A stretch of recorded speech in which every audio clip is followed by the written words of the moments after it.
Chapter 11:11 Poker Expert. Upon hearing the Red Angel Evil Spirit's reply, Demoness of White Katarina's expression instantly froze, unable to contain her anger.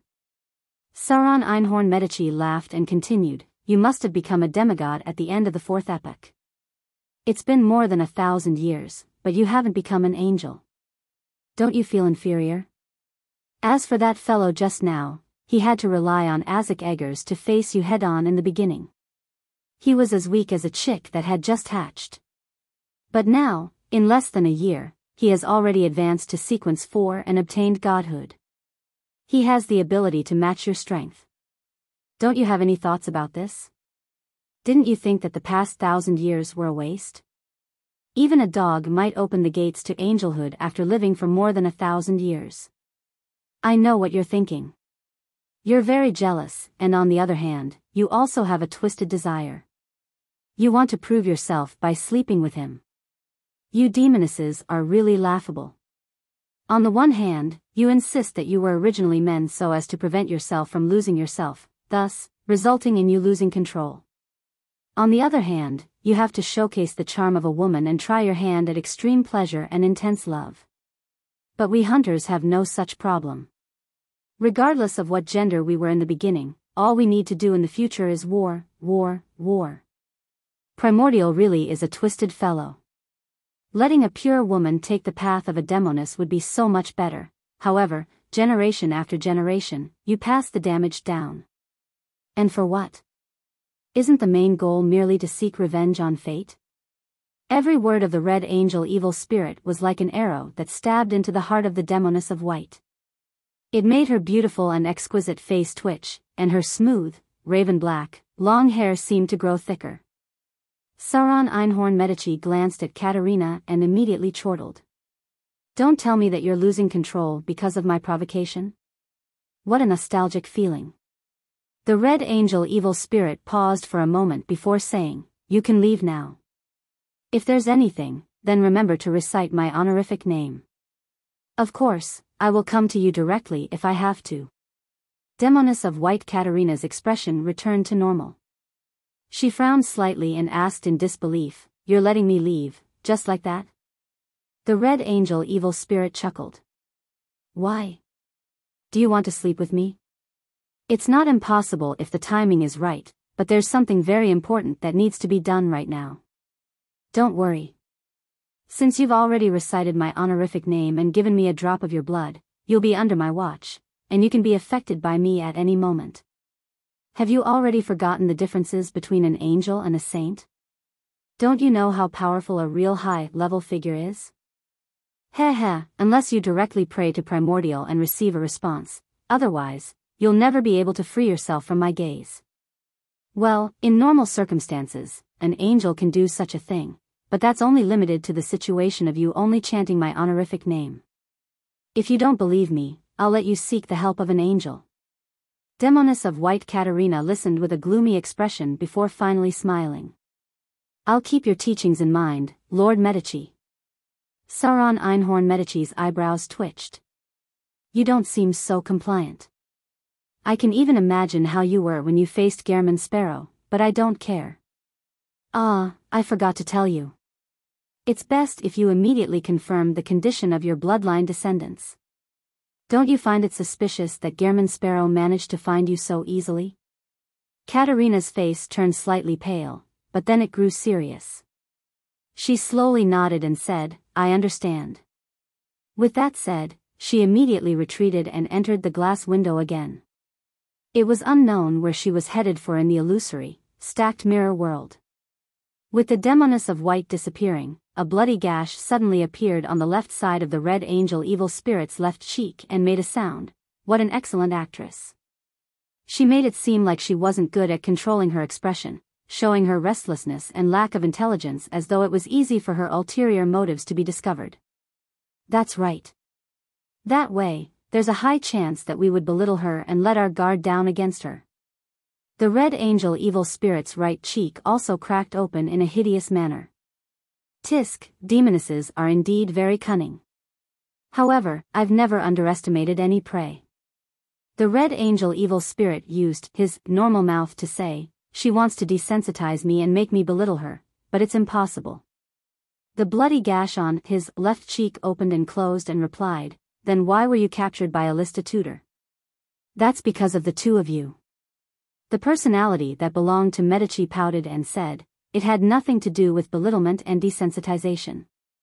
The blood-colored crack on his right snorted and said, "How does it feel like to become someone else's prey? The mighty god of war, the red angel beside the creator? Not bad." Medici's expression darkened a little, but his words seemed to contain some self-complacency. The personality that belonged to Sauron said with the left cheek, "You really like to bluff in order to achieve your goals. Back then, Alista and company managed to see through your lies, which was why they managed to seize the opportunity. And just now, you were bluffing Katerina.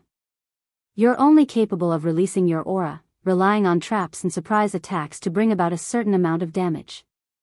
There was no way you could quickly finish her off, but you pretended that you had returned to your Sequence 1 state, tricking her into reciting your honorific name and handing over her blood." Medici pouted again and said, "A bluff is also a normal playstyle in poker. The effect is pretty good, isn't it?" At this point, the Red Angel chuckled and said, "Furthermore, it's not just a bluff. What I'm most fond of is to mix in a truth or two every few bluffs, allowing me to wait for fellows who think they've seen through my disguise to step into a trap. It's just like the mistakes you two idiots made back then. But you were the first to die." The two sides of the Red Angel evil spirit's face cracked at the same time. Without any hesitation, Medici said, "That means I'm the strongest, worthy of having the most attention." With that said, the three personalities of the Red Angel evil spirit fell silent at the same time. After a few seconds, the blood-colored crack that represented Einhorn opened and closed. Gehrman Sparrow's connection with Evernight is tighter than I imagined. He should have noticed Katerina's true state just now. Medici chuckled and said, "It's all right. This is something she has tacitly allowed in the first place. Back when the Great Smog of Backlund happened, the ones who participated in the operation are all gone. Only that demoness named Trissy is still alive.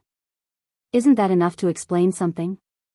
Sauron and Einhorn didn't speak further as they allowed the bloody crack on the cheeks to wriggle and heal. The Red Angel evil spirit then reflected himself on the glass window and disappeared from the area around the Bell of Order. Above the grayish-white fog, inside the ancient palace. Looking at the spinning topaz pendant in his hand, Klein nodded indiscernibly. He had already used spirit dowsing to confirm Katerina's answers, and he came up with a concrete conclusion.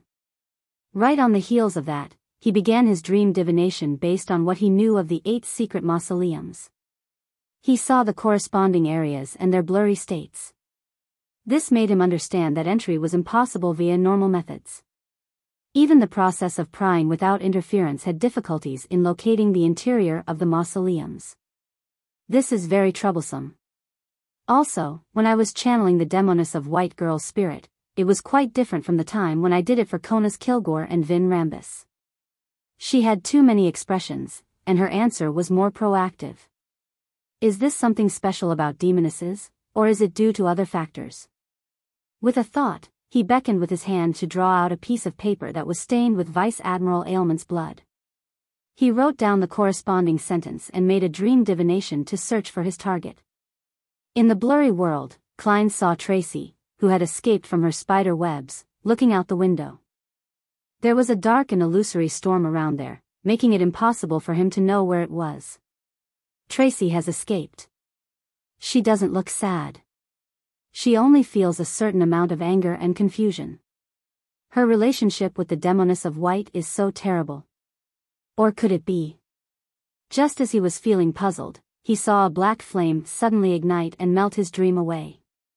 He opened his eyes and confirmed that he could no longer use the blood in his hand to divine the location of Vice Admiral Ailment Tracy. This meant that a demigod powerhouse had used a mysticism technique to sever the connection between the two.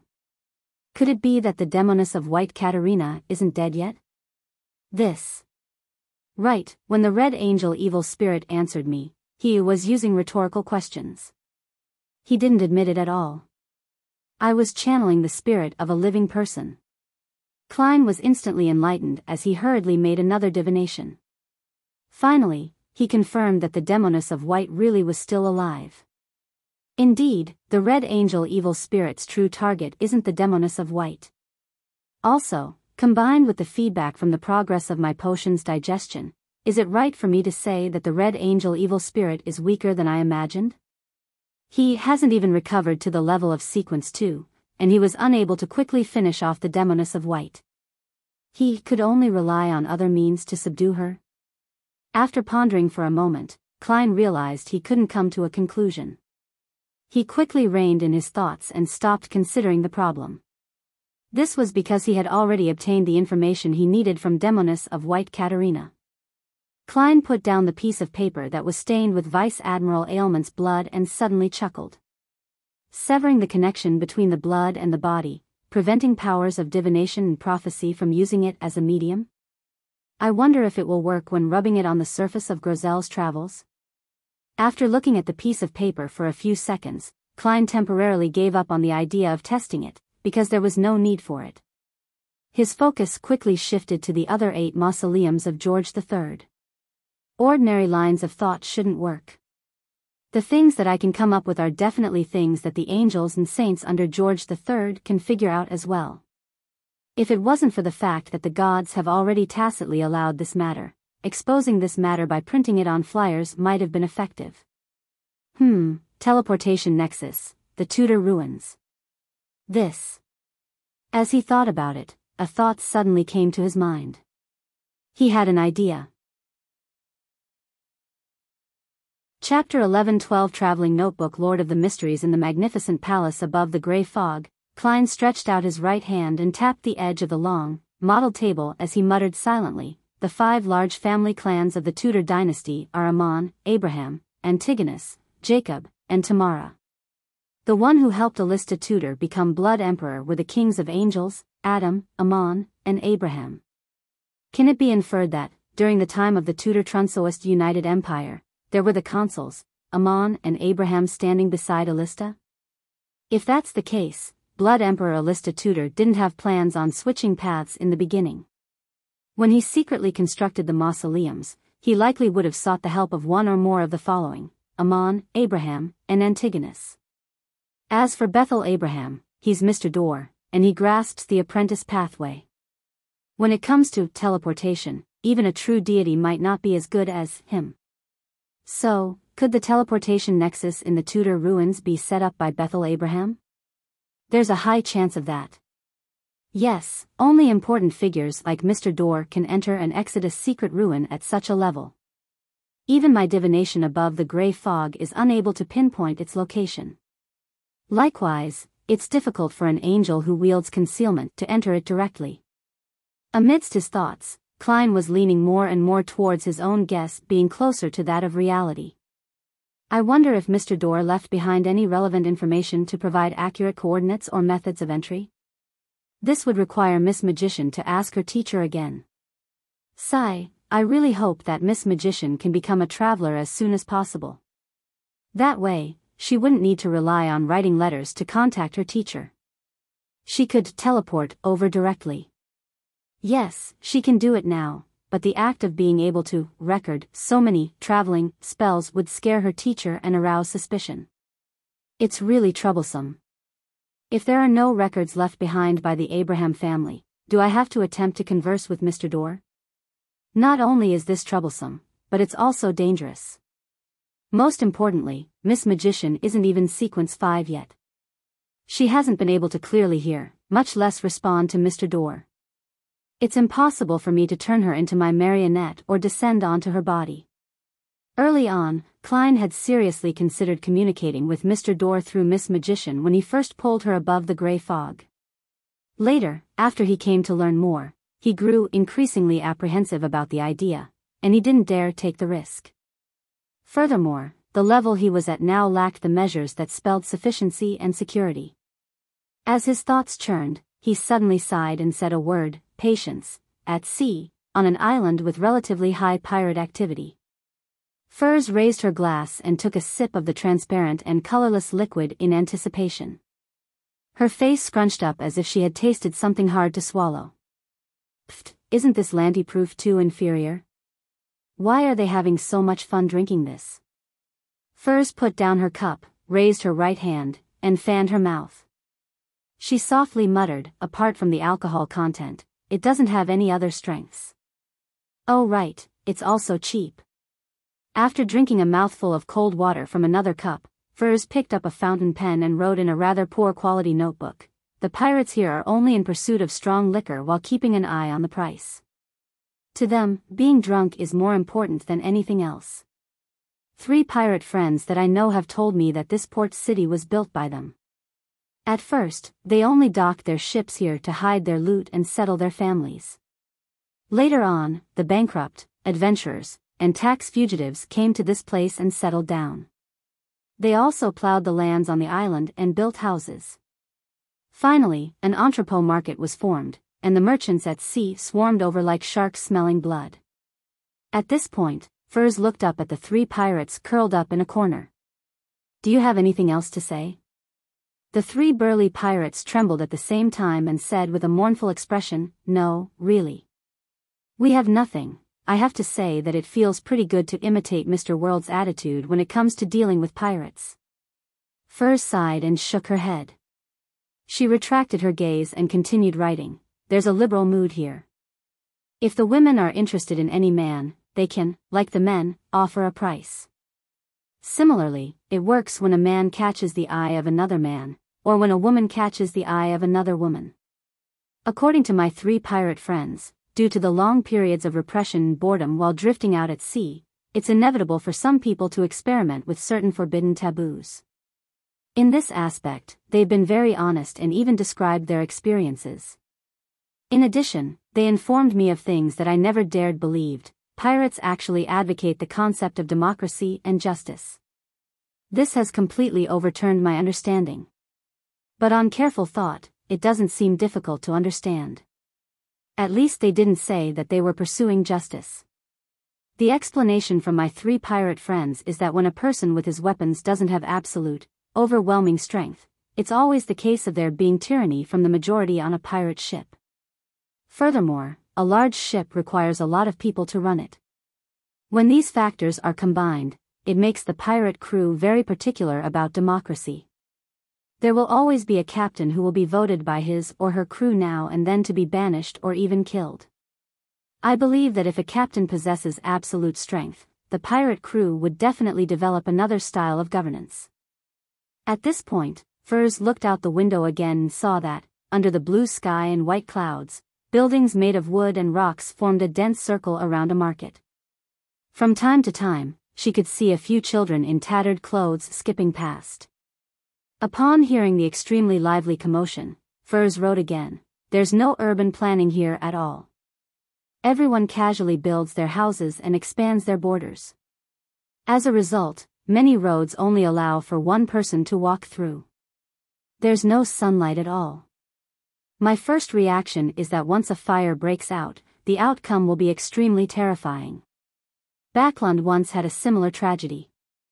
However, my 3 pirate friends told me that this isn't something worth worrying about, because it's humid and often rains here.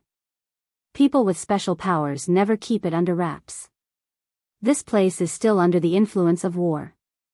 Although it's chaotic, it gives people a sense of tranquility. Also, what they're most afraid of isn't the king of the 5 seas, Nast, or all sorts of horrifying legends, but rather of the crazy adventurer, Gehrman Sparrow. Every pirate is warned by their peers not to drink too late into the night. They shouldn't take a walk in the middle of the night or use small alleys. That's because it might lead to them going missing. And the murderer is rumored to be that gentleman.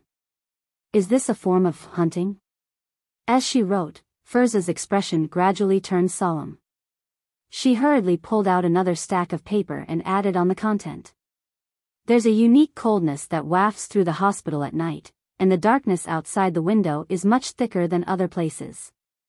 No one knows why that young lady who lives in a single ward gets her family members to bring her mushrooms and weeds. No one knows where these things end up. In short, there were no signs of any fires in the ward, and there's no abandoned junk outside. This makes the nurses suspect that the patient is secretly eating mushrooms and weeds, standing in front of the mountain, Afternoon Town, which was divided into 3 regions of the top, middle, and bottom, had a camp set up by the City of Silver. Derek Berg clasped his hands and placed them in front of his mouth, softly chanting, "The fool that doesn't belong to this era." After piously chanting, he stood up and picked up the ancient bronze cross that was covered with sharp spikes, walking towards the bonfire outside. As the unshadowed crucifix couldn't coexist with other mystical items, his giant hammer named Thunder God's Roar could only be temporarily left to Chaim and Joshua to carry with them. As the City of Silver's expedition team gathered, Klein, who was in Backlund, had already arrived above the gray fog. He picked up the sea god's scepter and, with the help of one of the crimson stars burgeoning and contracting, he saw the situation in Afternoon Town, and he expanded his vision towards the giant king's court. If he didn't use the prayer light in the sea god's scepter, Klein was unable to expand his field of view by relying only on the crimson stars. As his gaze moved, a beautiful but deep dusk gradually appeared in his eyes. In the area where dusk was frozen, there were countless palaces, countless towers, and many majestic city walls. They were magnificent and opulent, resembling a miracle found in myths and legends. Furthermore, they were frozen in time. The giant king's court. As he tried to zoom in with his vision, Klein realized that he was unable to see the exact situation beneath the dusk. As expected of the divine kingdom of an ancient god, and it's not the kind that has been abandoned or hidden. It's no wonder that the kings of angels chose this place for a secret gathering. I hope that little son's prayer after entering the giant king's court will help me see it more clearly. Klein nodded thoughtfully. At the same time, he focused a portion of his attention on Shepherd Elder Lovia. He discovered that this lady had an illusory silver armor covering her entire body. This should be the evil spirit she grazed. I haven't seen any effects from the true creator yet. Klein slowly let out a breath and patiently waited for the subsequent developments. After a while, under the lead of Chief Colin Iliad, the 9-man expedition team, including Derek Berg, left the Afternoon Town camp. They followed the stairs paved with gray stones and walked towards the peak of the mountain. They were at least sequence 6 Beyonders, and most of them belonged to the warrior pathway. They moved at relatively fast speeds, clearing a few waves of monsters that were mainly rotten giants. Finally, they arrived at the region shrouded by dusk. They were shocked by the grand and epic building, and no one spoke for a short period of time. This was also the first time they had encountered a place where there were no flashes of lightning, a place that was illuminated by natural light. Demon Hunter Colin narrowed his eyes. He took out a small metal bottle and drank the liquid inside. After their evolution over the many generations, they were more accustomed to the dark environment with frequent lightning. They were instinctively afraid of such a situation that was in a state of frozen twilight. It was both a point of hope and fear. After drinking the prepared potion, mentally preparing himself, Colin Iliad and Shepherd Lovia led the members of the expedition team as they stepped into the region illuminated by the sunset. Before Derek could sense anything, he saw the unshadowed crucifix in his hand drop, revealing a corporeal form formed from pure light. However, the light emitted by the corporeal body was no longer pure. It was tainted with an orange-red color unique to dusk. Right on the heels of that, Derek felt his condition plummet. It was as if he was at the weakest point of the day, ready to welcome the approaching night. Chapter 11-13 Powerful Guardian. The towering building stood quietly in the frozen dusk. There wasn't any sound in the area, as though it was just an oil painting. After passing through such an environment, Derek Berg became even more high-strung than when he had explored the depths of the darkness. The hair on his back stood on end. After entering a place shrouded in dusk, the entire exploration team, including Chief Colin Iliad and Shepherd Elder Lovia, couldn't help but show signs of exhaustion and looking worn out. It was as if they had reached the end of their lives. And as they proceeded forward, rotting giants ran out of different buildings in increasing numbers and increasing strength. With one side weakened and the other side strengthened, it became difficult for them to advance. After several intense battles, the City of Silver's expedition team finally broke through the lockdown and barricades of the monsters and came to an extremely quiet area. There wasn't any sound at all, and that only served to leave their scalps tingling. With regards to this, demon hunter Colin Iliad had no choice but to break the silence and remind everyone, "This means that we have truly entered the Giant King's court and are about to approach the core region. The danger level will only increase and not decrease." Upon hearing this, a few members of the expedition team began to waver due to the influence of the twilight. From their point of view, although they didn't dare to stay in one place in the earlier stages most of the time, afraid that they would be surrounded by the rotting giants, they had ultimately eliminated all the monsters in a tiny area. They felt that they could rest for a while and obtain many Beyonder characteristics, mystical ingredients, and potion formulas. This expedition could be said to have been very fruitful, leaving them no reason to continue delving deeper. What they should do was seek out a suitable building and set up an advance camp to make preparations for a second expedition. Faced with such a suggestion, Colin Iliad didn't say much. He only emphasized that the objective of this explorer was to figure out the general situation of the Giant King's court as much as possible, so as to accumulate sufficient information for the subsequent operations. Then, he let one of the members named Antiona to placate those who had wavering wills.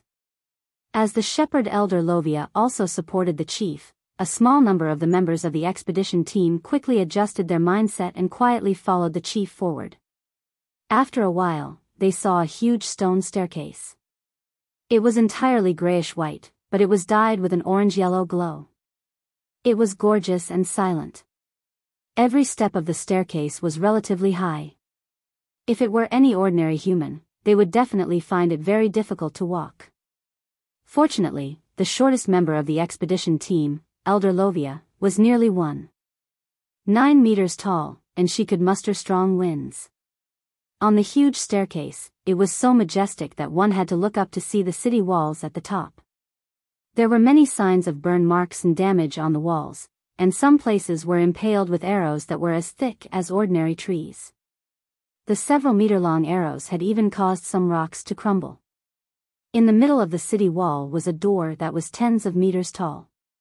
Its color was closer to grayish-blue, and there were golden nails embedded in it. There were 2 guards standing outside that exuded an extremely oppressive stance simply by looking at them. They were 5 to 6 meters tall, wearing exquisite, sturdy silver full-body armor. One of them held a great sword, while the other held a great axe towards the ground. Behind the armored visor, there was a ball of orange light that looked like a single eye. Silver Knight, demon hunter Colin raised his right hand and swung his sword horizontally to stop the members of the expedition team behind him. He had long removed the 2 swords on his back and applied different concoctions on them. Silver Knight. Derek Berg's eyelids twitched as he felt his heart palpitate. He had recently come into contact with information that only the upper echelons of the City of Silver knew about. He knew that the Giant Pathways Sequence 3 was called Silver Knight. He also knew that the City of Silver lacked the correct potion formula, but it had the corresponding Beyonder characteristic. What horrified Derek was that the guards of the Giant King's Court Core were actually 2 Sequence 3 demigods. This was a level higher than the City of Silver's strongest combat force. This was only the area of the royal court's entrance. So it was questionable what they would encounter if they ventured deeper. After the initial shock, Derek couldn't help but feel a sense of anticipation. Perhaps he could find the potion formulas after the Giant Pathways Sequence 4 in the Giant King's Court. That way, the chief could become a Silver Knight and greatly increase the strength of the City of Silver. When the time came, they could explore the Giant King's Court at a deeper level, find more potion formulas, hunt more monsters, and obtain even higher level Beyonder characteristics and magical materials. Subconsciously, Derek looked around and discovered that the reactions of the other members of the expedition team, such as Joshua, Hyam, and Antiona, were basically identical to his. They were both nervous and fearful, but also somewhat hopeful. At this moment, Shepherd Elder Lovia took 2 steps forward and stood beside Colin Iliad. She looked up at the gray-blue door and the 2 Silver Knights who were in an unknown state and said, "If there was only one, then we would have a chance of finishing it off." What she really meant was that, now that there were 2 Silver Knights, even if they were willing to suffer heavy casualties, they were unable to clear the enemies. After all, even if the chief could control his mythical creature form and normally battle a sequence 3, the environment here didn't permit him to make similar attempts. The decadence that the twilight had brought might make something that could previously be resisted into something impossible to withstand. Colin Iliad nodded and glanced at both Lovia and Derek Berg before observing the area ahead.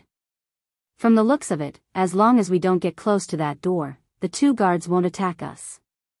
Perhaps we can try to lure one of the Silver Knights away to finish it off. The female warrior named Antiona suggested after some deliberation. She had long, wine-red hair, and her facial features weren't considered exquisite. However, when combined together, she looked extremely elegant and beautiful.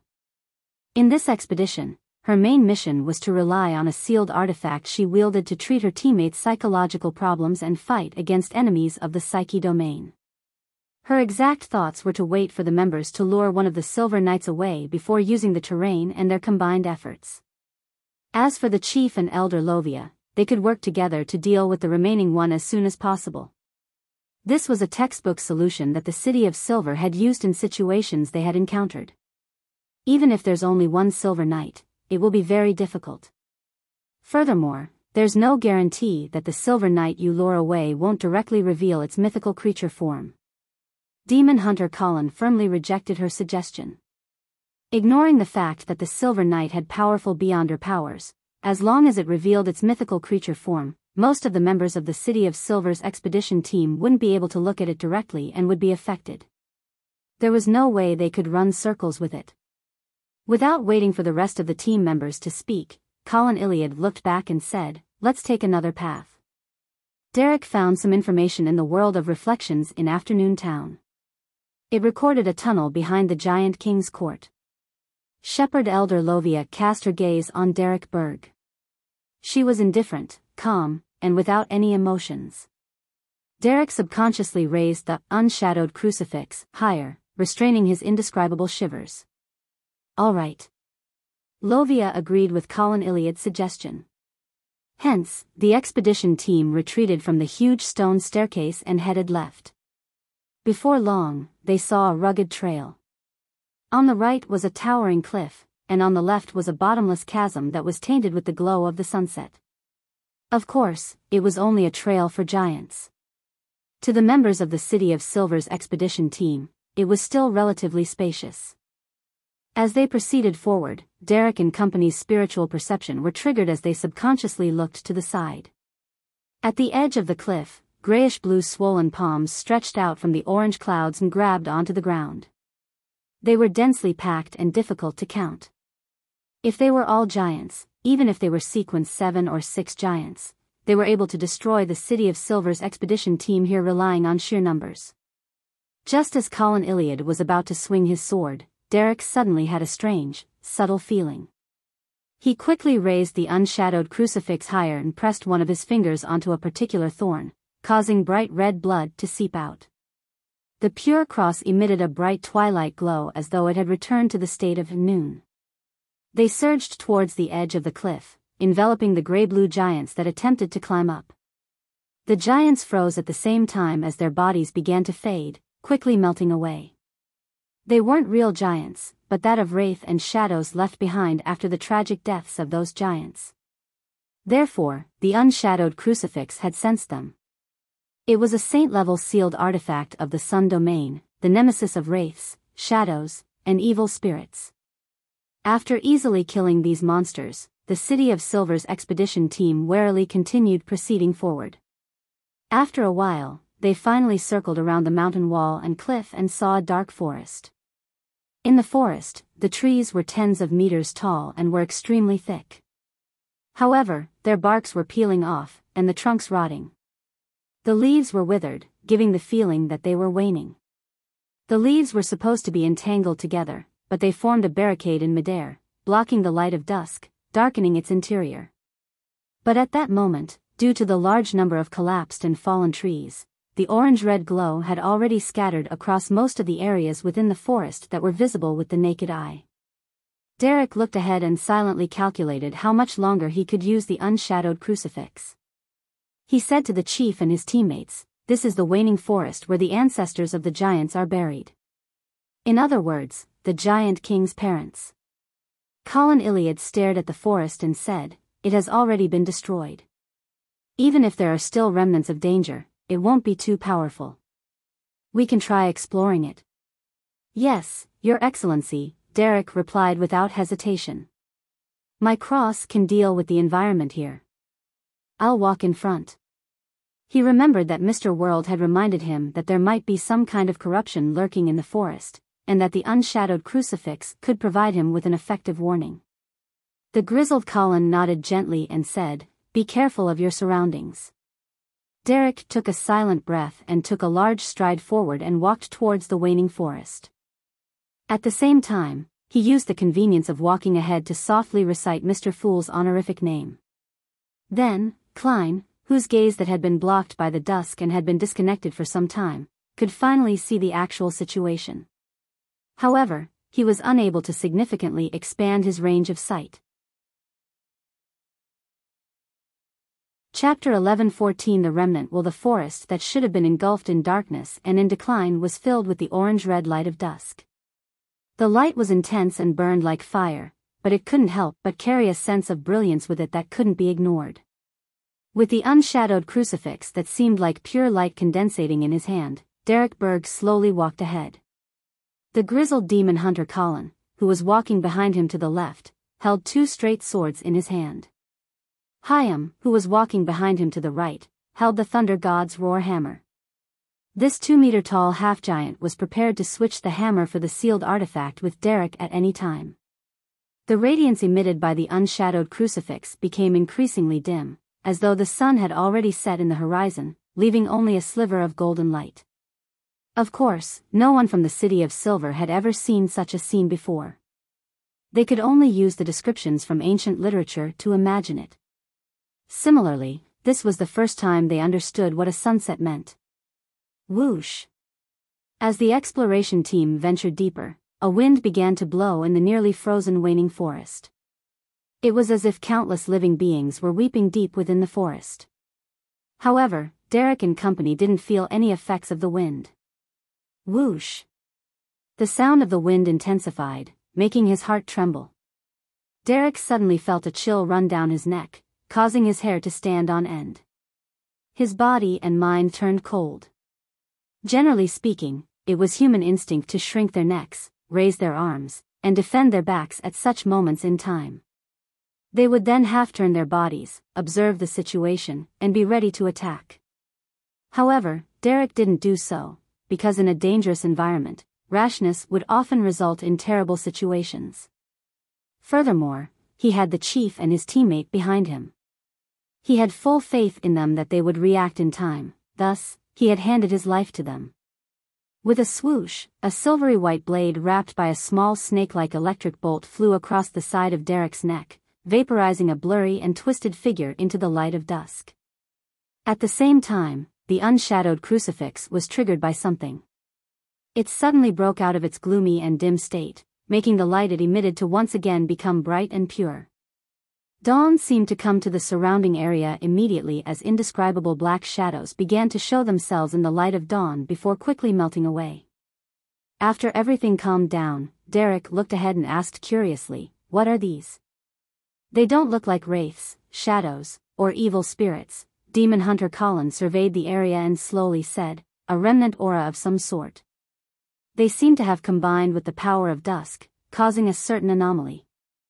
I've never seen such monsters." Derek tightened his grip on the unshadowed crucifix and moved his other finger, which hadn't been stabbed, onto the thorns. Relying on the unshadowed crucifix, which was the nemesis of the evil around them, the expedition team proceeded rather smoothly. Before long, they arrived deep in the waning forest. Through the trees they could vaguely see a sea and orange-red clouds in the distance. The damage here wasn't too serious. The branches and leaves remained suspended in midair, blocking the frozen dusk, making the environment darken. After carefully circling around the place, the area before Derek's eyes suddenly lit up. He saw 2 grayish-white, mottled tombstones. Before he could carefully observe them, the rays of dusk that shone through the gaps of the leaves had produced a strange refraction effect at the same time, interweaving themselves into a gigantic figure that was nearly 10 meters tall. This figure was very blurry and contained an everlasting and imperturbable air to it. It was like a reflection from a mythical era. Its skin was grayish-blue, and it wore silver-gray armor that seemed to be stained with blood. Its face was glowing like the setting sun, as though it was a manifestation of its eyes. Just its existence alone had caused the surrounding trees and the void to bend, making everything around it to begin waning uncontrollably. Upon witnessing this scene, a thought surfaced in everyone's mind without any explanation: Giant King, Ancient God Ormer. Goosebumps appeared on the skins of the members of the expedition team, Joshua, Hyam, and Antiona. Bit by bit, the goosebumps emitted grayish-blue colors. At the center of their eyebrows, flesh and blood were squirming, as if a monster was about to bore out. They had collectively been put into the state of being on the verge of losing control. They didn't even see the mythical creature form.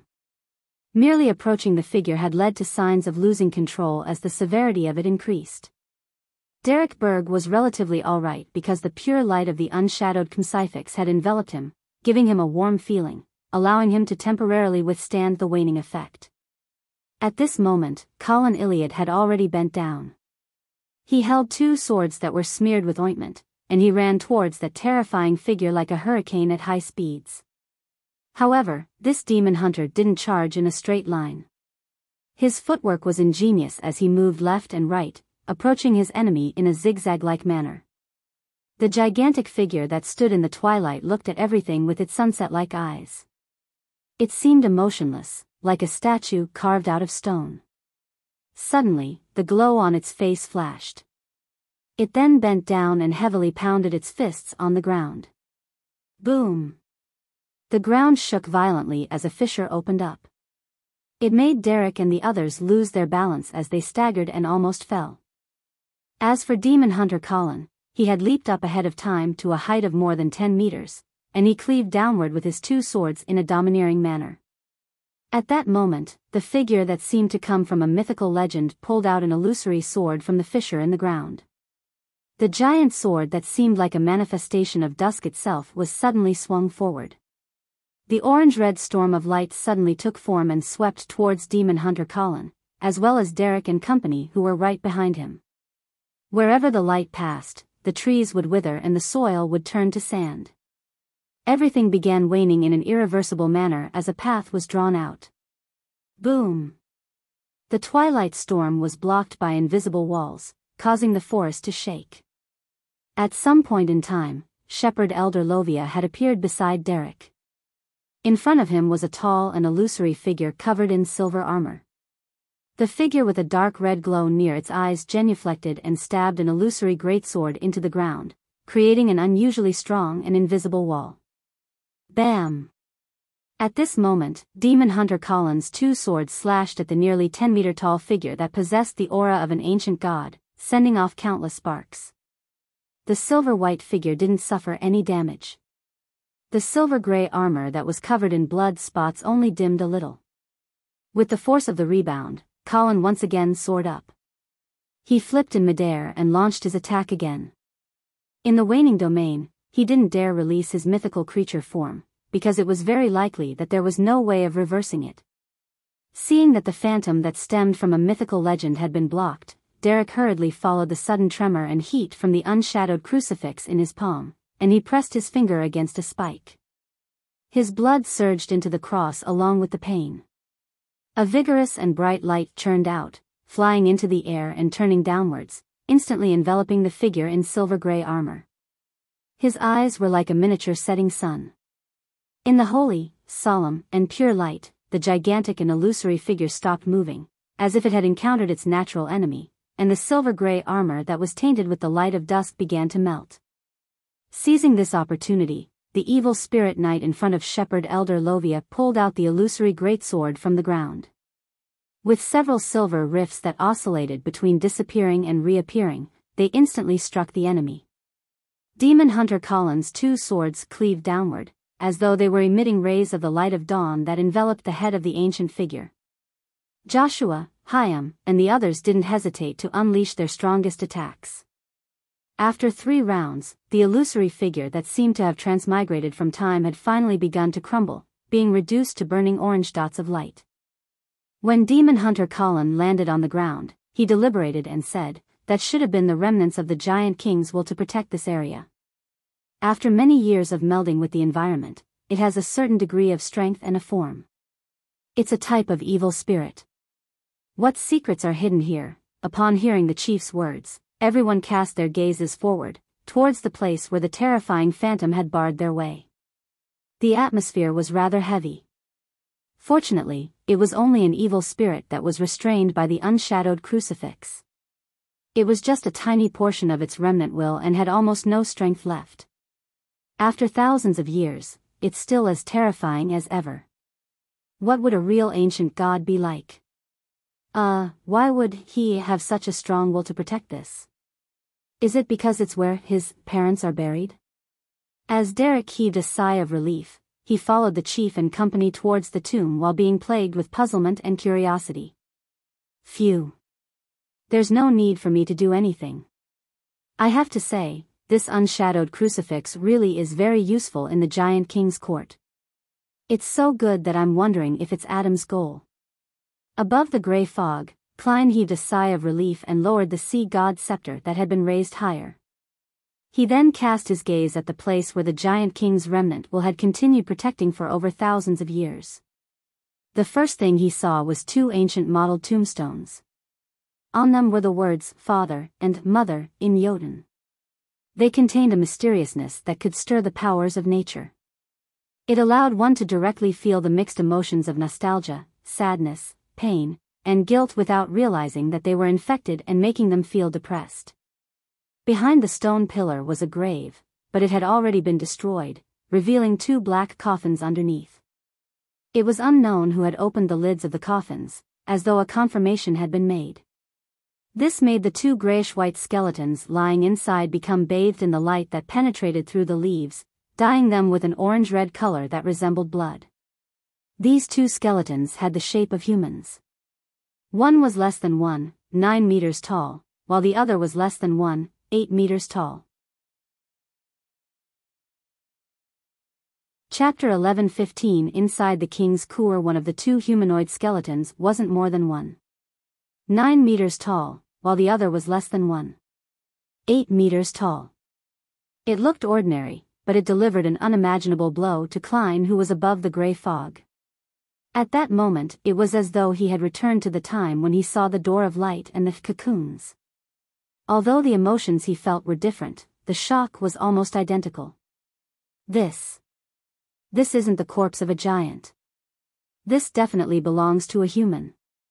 The parents of the Giant King Ormer were humans? Klein's pupils dilated suddenly, as though they were thirsting to let more light in for him to see it more clearly. However, no matter how he observed or scrutinized the skeletons, he couldn't find any characteristics of giants from the 2 grayish-white skeletons. Their limbs were perfectly proportional, and their bones had 2 eye sockets. They were definitely not underage giants. After a brief moment of silence, Klein lowered his hand with the sea god's scepter once again as thoughts flashed through his mind. Perhaps they're parents that aren't related by blood. Maybe, the ancestors of the giants are humans. In the first epoch where chaos and madness reigned, some humans fused with the Beyonder characteristics, mutating into cruel, irrational, and bloodthirsty giants. On the one hand, their descendants inherited their physical happy face. The other hand, they gradually recovered mentally. Hence, they stabilized themselves to become a savage and bloodthirsty race. Among them, Giant King Ormer was the first batch of mutants, but he had managed to maintain a certain level of rationality, hence, becoming an ancient god? The source of all of this does resemble the origin myths, the original creator? After his thoughts settled into a theory, he began making connections while coming up with more questions. Why does the Giant King want to label the waning forest as a forbidden area and not allow any living creatures to enter? He doesn't wish for the fact of humans being the ancestors of giants to be known? But if that's really the case, he could have just cremated his parents' remains. There's no need to go through so much trouble. Moreover, what's with that strong sense of guilt? Who opened the tomb? The ancient sun god who killed the giant king? The god of dawn, Badhile, or the other subsidiary gods of the giant king's court? Also, since the ancestor of giants was human, what about elves, sanguine, and other supernatural beings? The ancestors of dragons are actually lizards. In the middle of the second epoch, were there factors regarding their different origins that led to the conflict between the different factions of the quasi-human and the mutants? As Klein didn't have enough clues or information, it was difficult for him to make any judgment or think of any more possibilities. He could only forcefully rein in his thoughts and focus his attention on the City of Silver's expedition team. At this moment, demon hunter Colin led Lovia, Derek, and company to the stone tablet and saw the remains in the tomb. They also fell into an indescribable silence for a long time. Finally, Joshua, who was wearing a scarlet glove, asked hesitantly, "These are the parents of the giant king?" From this City of Silver's Dawn Paladin's point of view, the two corpses were indeed not as tall as giants. They were even inferior to him from back when he had just become an adult. If they were identified as young giants, then the proportions and facial features of their bodies didn't match. Joshua's question reverberated in the surroundings, but no one answered. After a few seconds, demon hunter Colin slowly said, "That's why it's a secret." He didn't mention his thoughts or theories. Does this mean that giants are actually a branch of humans, a result of the transformation brought about by Beyonder characteristics? Upon hearing this, the wine-red-haired Antiona said thoughtfully, "The ancestors of the giants are humans?" Derek felt a little dizzy from the shock. He felt that there was a huge gap between the two. With this thought in mind, he recalled his companions who had lost control, especially those from the giant pathway. He slowly and vaguely believed that it wasn't impossible. Those who lost control usually became abnormally large. Their skin was covered in grayish-blue color, and there was a huge crack in the middle of their brows that sucked in their pair of eyes. "Perhaps," demon hunter Colin answered briefly. The members of the City of Silver's expedition team fell silent once again. In this atmosphere, Derek glanced at Shepherd Elder Lovia and realized that this member of the six-member council had a calm expression. It was neither solemn or confused. At this moment, demon hunter Colin looked around and said, "Split up into groups of 2 to 3 people and search the surrounding areas. Let's see if there's anything to be found." The members of the expedition team snapped back to their senses and began carefully exploring the area according to the chief's instructions. Unfortunately, this waning forest didn't have anything of value other than trees, tomb tablets, or tombs. Without further delay, Derek exchanged sealed artifacts with Hyam to prevent his Beyonder characteristic from being purged by the unshadowed crucifix. Then, they followed demon hunter Colin out of the waning forest, circled around the protruding boulder along the mountain, and found the gigantic cave that was 30 meters tall. Outside the cave, a stone stele had already shattered into pieces and was growing weeds. Under the orange glow of the twilight, there was an indescribable sense of waning death. After entering the cave, the City of Silver's expedition team followed the weathered stone slabs and the peeling murals. They walked between the withered weeds and rough gravel, and they warily explored the area. With every step they took, they would feel that their lifespans were weakening and were becoming dehydrated.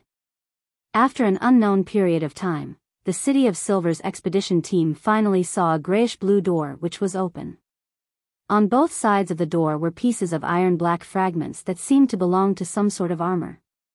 "There should have been guards here," Colin said simply. He took out a bottle of medicine and gulped it down.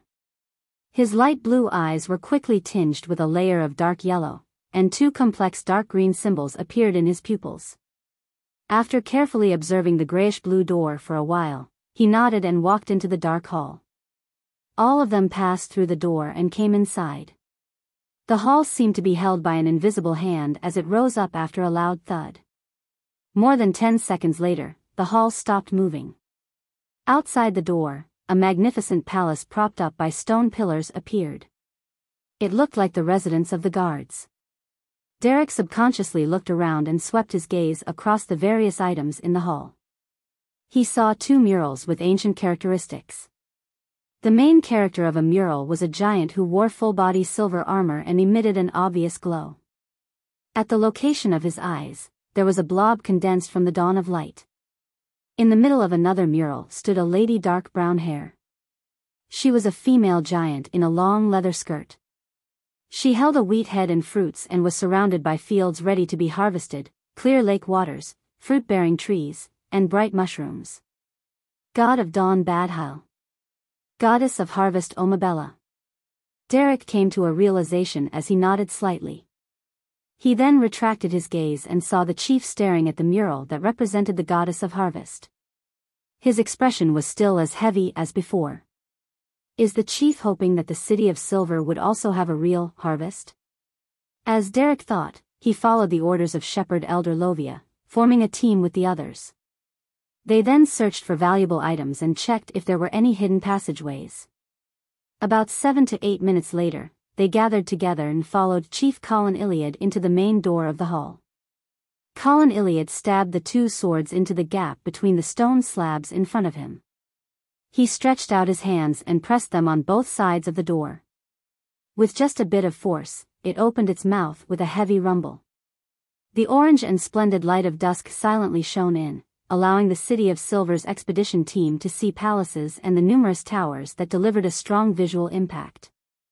The scale, magnificence, and epic feeling of a myth felt more obvious and shocking due to the close proximity between them. Everyone subconsciously held their breaths and forgot about anything else, fully immersing themselves in the scenery. It was the same for Klein above the gray fog. This was the king's court of the giants. This was a real divine kingdom. After about 10 seconds, Demon Hunter Colin pulled out his swords and half-turned his body, saying to Shepherd Lovia, "Try checking out the situation on both sides. I can't see what lies ahead too clearly." The two dark green symbols in his eyes slowly dissipated. Lovia acknowledged his order and took 2 steps forward to the door. Outside, there was a platform with staircases on both sides. In front of them stood a railing formed from grayish-white stone pillars that faced the tallest building in the area. There was a huge blue-gray door with countless mysterious symbols carved on both sides of it. It looked extremely dignified. The corridors, stairs, and other objects connected the multitude of palaces and towers together. They were magnificent and brilliant. Lovia's silver-gray hair floated up as the stone that was bathed in the light of dusk protruded out, forming a grayish-white doll. The doll didn't have any spirituality. It was like a strung puppet as it walked to the left. It followed the staircase and walked down one level after another amidst the rich orange light to help the expedition team confirm the situation. Suddenly, its body stopped as fine silver light burst out from within, turning it into countless fragments. Shepherd Lovia wasn't alarmed. She followed the steps from before and created another stone golem, making it head to the right. This time, the stone golem walked to the end of the staircase and stopped at the entrance of the palace below without anything happening along the way. Demon Hunter Colin watched intently the entire time before saying, "Let's go to the right, but we have to be careful as well." Although he didn't find any danger, the fact that he couldn't discern the actual situation using his Beyonder powers meant that there were many problems. With such a reminder, Derek and company became even more and more tense. The groups of 3 began to slowly walk down as they watched each other's backs. As they walked along the high stairs, Joshua, who was wearing a scarlet glove, suddenly heard a series of tapping sounds coming from behind him. It was as if there was a person following them in silence. And at this moment, Shepherd Elder Lovia was to his side. From the corner of his eye, he could tell that the footsteps were definitely not coming from her. A chill ran down Joshua's spine as he hurriedly said in a deep voice, "There are footsteps behind me." Lovia turned her head and allowed the 5-meter-tall silver knight to appear in front of her. It sized up Joshua's back with its scarlet fiery eyes. After a few seconds of silence, the shepherd elder shook her head. "There's nothing there." Chapter 11:16 Familiar gaze. Lovia's response made Joshua even more wary. He looked at the other members of the expedition team and anxiously asked, "Did any of you hear any abnormal footsteps?" With Thunder God's roar and a broadsword in hand, Derek recalled for a few seconds and shook his head in denial. Hyam, who held the unshadowed crucifix in his hand, looked at the sealed artifact that was still glowing and replied, "Perhaps it's your hallucination?" "No, I heard it very clearly." The scarlet-gloved Joshua frowned and expressed his opinion. Upon hearing this, Demon Hunter Colin, who was walking right in front, half turned around and calmly instructed, "Hyam, Antiona, check on Joshua's condition." "Yes, Your Excellency." Hyam immediately walked to Joshua and pressed the unshadowed crucifix, which appeared to be a manifestation of pure light, against his teammate's forehead. However, this sealed artifact didn't undergo any changes. Immediately following that, the wine-red-haired female warrior, Antiona, came to the side of Joshua and raised her left hand. There was a pale gold bracelet around her wrist. On it were 3 small bells covered in golden scales. The tinkling sounds that sounded calmed Joshua's heart. He was no longer as tense and impatient. "No problem." Antiona cast her gaze towards the chief, Colin Iliad. 2 complex dark green symbols appeared in Colin's eyes. He looked at Joshua for a few seconds before nodding and saying, "It might not be an illusion, but you have to be careful if any abnormalities arise within you." Seeing the chief supporting him, Joshua secretly heaved a sigh of relief. All right. After the doubts were temporarily put away, the City of Silver's expedition team continued down the staircase that was covered in the glow of sunset, one level after another. Suddenly, everyone heard a groan. From the corner of his eye, Derek Berg saw Joshua raise his hands and strangle his neck. As he was a Dawn Paladin, he had immense strength. Just as he let out a grunt, his hands snapped his neck. With a gloomy and twisted expression, Joshua collapsed, his eyes filled with disbelief. The person who killed him was himself. Although Derek and the others didn't manage to react in time, their years of training and the experience they had gained from exploring the depths of the darkness made them instinctively take up battle positions, wary of any subsequent attacks. Then, they heard a muffled grunt. It was from Shepherd Elder Lovia. The facial muscles of the woman with long silver-gray hair tightened as obvious twitching and squirming appeared, as though another face had grown out. She plopped to the ground on the wide staircase as she grimaced with indescribable pain. Her hands moved slowly but uncontrollably as she clenched her neck. Just as Lovia was about to exert her strength, 2 swords that were smeared with silver-gray ointment reached out and pried her palms apart. Demon Hunter Colin, who was already prepared, reacted in time. Lovia's body twitched as she lowered her head even further. Opening her mouth, she spat out pieces of torn flesh and incomplete organs. She took a deep breath, as though she had finally recovered. Then, she propped her elbow on the ground and took a step forward, prostrating herself and swallowing the flesh and blood organs that she had just spat out in a pious and humble manner. Demon Hunter Colin, who had several old scars on his face, quietly watched this scene without stopping her.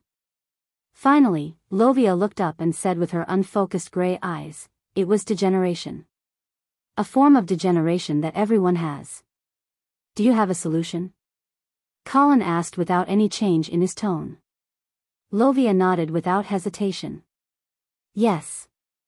As soon as she finished speaking, she used her right hand to grab her left index finger. With a loud snap, she pulled it out and stuffed the blood and bones into her mouth. As she chewed, she muttered, "The Lord that created everything, the Lord who reigns behind the curtain of shadows, the degenerate nature of all living things, the honorific name of the true Creator." Derek's eyelids twitched when he heard that. He suddenly felt that something subtle was happening around him. The orange glow became more saturated and closer to the color of blood. Above the gray fog, the Fool Klein's expression instantly turned solemn. Although he couldn't see anything through his true vision, he could vaguely sense that there was a gaze cast over from afar, causing it to interfere with his observations, thus weakening his clarity and range. In addition, that gaze gave him a strange sense of familiarity. It's difficult to not be familiar with it. The first half of my life after I transmigrated was to deal with him, his son, his oracle, his wish to descend, the items left behind by him, his crazy ravings, and all sorts of murals related to him. At that moment, Klein was completely certain that the entity who had begun to focus on the City of Silver's expedition team was none other than the true creator. Frankly speaking, when Lovia began to recite the honorific name of that entity, Klein wanted to directly smite her with lightning storm and eliminate the problem before it appeared. However, he ultimately held back the urge because he wasn't confident that he could finish off the shepherd in one strike. The evil spirit that Lovia had grazed was likely at the level of a sequence 3. Although it had died a long time ago, its current combined strength was still at the level of sequence 4. It likely wasn't a problem for her to withstand lightning storm, which was close to but not at the angel level, for some time. And once the fool couldn't easily kill Lovia, it would be a sign of fear in the eyes of demon hunter Colin. In addition, Klein believed that Colin Iliad was happy to see Shepherd Elder Lovia chant the true creator's honorific name. He wanted to use this to put the fool in check and achieve some semblance of balance.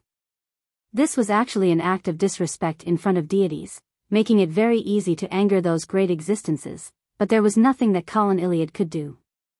He couldn't simply trust the fool and the true creator, so he could only try his best by probing them while staying on the edge of a cliff. Only by doing so would the City of Silver not suddenly be destroyed like the cities that had been buried deep in the darkness, covered with the dust of history. What a pity. If the unshadowed crucifix was in my hands now, I'd have the chance to instantly kill that Silver Knight evil spirit by using all my strength to activate the powers of the mysterious space above the gray fog. It's a fundamental restraint. Klein sighed silently and could only accept this development. He hadn't discovered anything unusual with Joshua until this City of Silver warrior with scarlet gloves strangled himself. Only then did he see his spirit turn dark and gloomy. Just as the Shepherd Elder had said, this was a form of degeneration that he originally had. It was no different from losing himself because of money and beauty, making it very difficult for external forces to detect it. That staircase should have remnant godhood powers that represent degeneration. They're embedded into the environment, making it difficult to discover and resist. Previously, the stone golem had no spirituality, so it wasn't affected.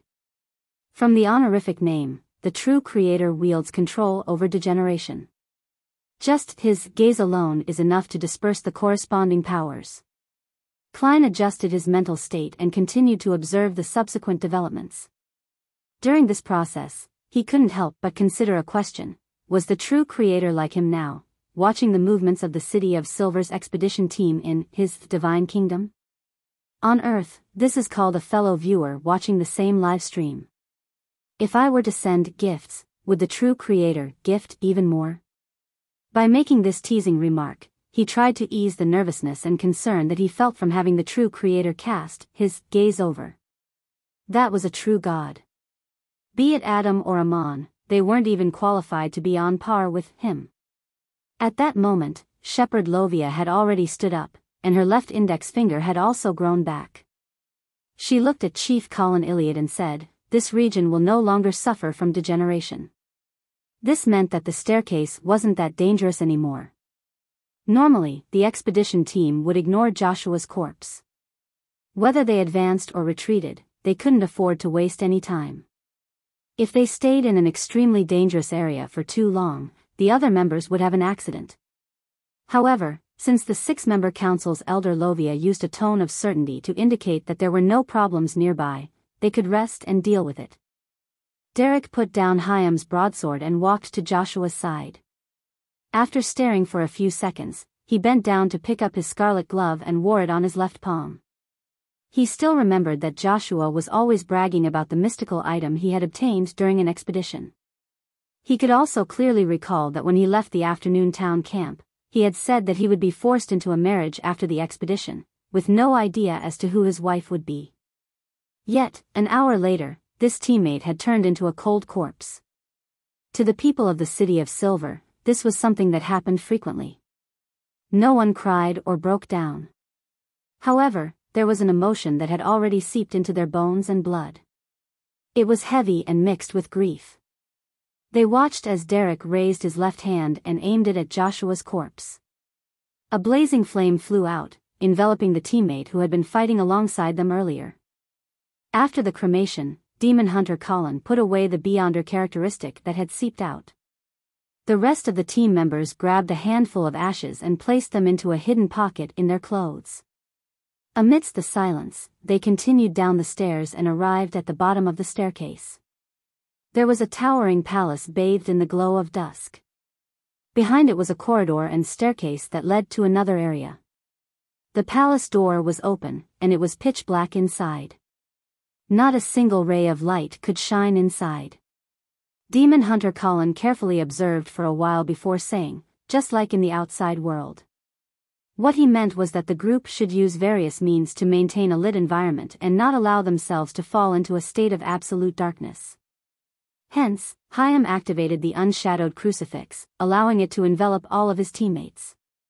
At the same time, Antiona lit a lantern and held it in her hand, in case the cross suddenly lost its effectiveness. The group entered the palace and walked through the abnormally empty hall. Their footsteps reverberated into the distance, but there weren't any echoing sounds. As he walked, Derek suddenly felt his eyelids grow heavy as he felt a strong sense of sleepiness. At this moment, he heard the chief's low growl, "Don't fall asleep." Derek suddenly woke up, snapping out of his fatigued state of not being able to open his eyes. At that moment, a female warrior's body went limp and fell to the ground, as though she had fallen into a deep slumber. Then, she disappeared into thin air and disappeared in front of everyone. Demon Hunter Colin and Shepherd Lovia exchanged looks for a while before shaking their heads and leading the team forward. During this process, they would hurt themselves from time to time, using pain to stay awake. Finally, they passed through a bunch of arches and saw the darkness that couldn't be dispelled up ahead. With the help of the light from the team, they discovered that it was a hall with countless murals drawn. In the middle of the hall was a long dark red table. Situated around it were high-back chairs with intricate patterns. Derek felt a baffling sense of familiarity. He immediately came to a realization that this was somewhat similar to the scene at the tarot gathering. Suddenly, balls of light lit up and murmurs sounded around them. Around the hall stood stone pillars that didn't support the dome. Scarlet flames were ignited one after another, illuminating the surroundings in an abnormal manner. The murmurs grew louder, as if they had finally passed through a long and distant space and arrived at their destination. The hall was so lively that it was as if a gathering was held. Around the dark red table, blurry and illusory figures suddenly appeared. A total of 11 figures sat on different high-back chairs. Chapter 11:17 The strongest organization. As the flames flickered, Derek and company subconsciously looked at the long dark red table. The first thing they noticed was the figure closest to them. The figure wore a simple linen robe, and had a head of long silver hair and indiscernible facial features. It made Colin, Lovia, and Derek find the figure oddly familiar. In an instant, they felt as though a bolt of lightning struck their minds, illuminating their blurry memories. Angel of Fate, Ouroboros. Read more chapters at allnovelful.com. Just as the pupils of the team from the City of Silver dilated, the figure turned around and looked at them. A pair of indifferent eyes immediately occupied their vision as extraordinary mysterious rings appeared. In a daze, Derek saw a figure in front of him. He was a handsome, radiant, and energetic man. He wore a pure white robe and had short golden hair. With his appearance, the surroundings became abnormally bright. The warm feeling was like a ray of light, instantly filling every spot. Derek felt as though he had seen the day, as mentioned in legends, momentarily forgetting where he was or what he was doing. The man took a step forward and his blurry figure overlapped with Derek. Then, Derek sat beside the dark red long table, occupying one of the high-back chairs. He had become the handsome and radiant man who was attending a secret gathering. At the same time, the grizzled City of Silver chief, Colin, whose face was covered in old scars, encountered the same blurry and illusory figure. The figure was 7 to 8 meters tall. He was wearing silver full-body armor, and his eyes were glowing like the light of dawn. He raised the long sword in his hand, letting it press against Colin Iliad's forehead like a scepter. Demon Hunter Colin struggled for a moment, but he quickly calmed down when he was enveloped by the orange light. With that, he and the giant in front of him merged into one. He strode towards the dark red table and sat on the second seat on the right. Shepherd Lovia encountered a man in a long black robe. He had black curly hair over his shoulders and a pair of eyes that seemed to be covered in shadows. It was difficult to see his face clearly, but the silver threads, complicated patterns, and gorgeous accessories were directly reflected in her mind. Lovia trembled and couldn't help but lower her head, allowing the layers of black wings on the man's back to wrap around her. She became the man and walked to the end of the dark red table. There were 2 high-back chairs with complex patterns placed there. Lovia chose the left one. The remaining members of the City of Silver's expedition team also encountered similar situations, but the figures they faced were different. After they found their seats on both sides of the dark red table, the area around the empty high-back chair at the seat of honor became darker, outlining a female figure that seemed to be shrouded in fog. Right on the heels of that, a voice that seemed to transmigrate from ancient times echoed in the ears of the attendees. "We are trying to redeem ourselves, and also maintain the balance of this world. Dissociation and deviation are undoubtedly the most basic order. This is also in line with his thoughts. I can't deny that we all have our own sinister thoughts and desires, but this is very normal. Death and spilling blood are inevitable. In the name of Ro's redemption." Above the gray fog, Klein listened attentively. He couldn't wait to hear more of the content said by the voice. However, whether it was the scene or the voice, it began to loop. It was as if it had only been fixed at a section lasting less than a minute. This is the scene of the establishment of the Ro's redemption. Previously, the Red Angel evil spirit said that this was an extremely secretive organization established by a group of corrupted angels. Now, it seems like that isn't the case. The person who said that was probably not Medici, but either Sauron and Einhorn.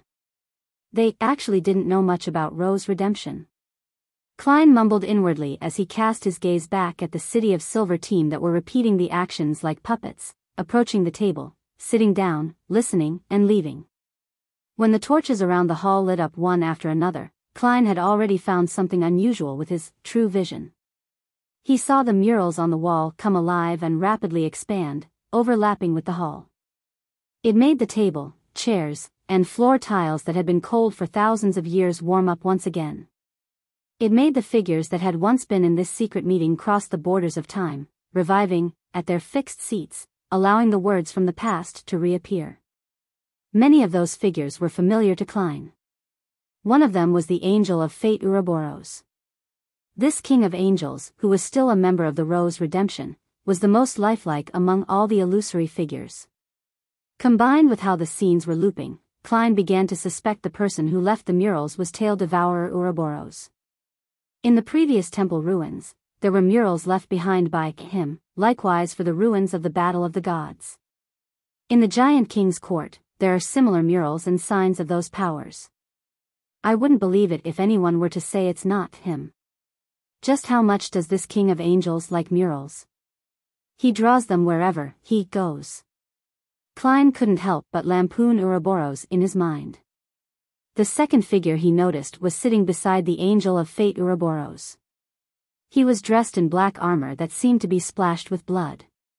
He had red hair that resembled fire, looking young and handsome. The reason why he paid attention to this figure was because he had seen it in his dreams. In addition, it was also the most arrogant person among all the figures. Not only did it sit back in its chair, but it also placed its feet on the dark red long table.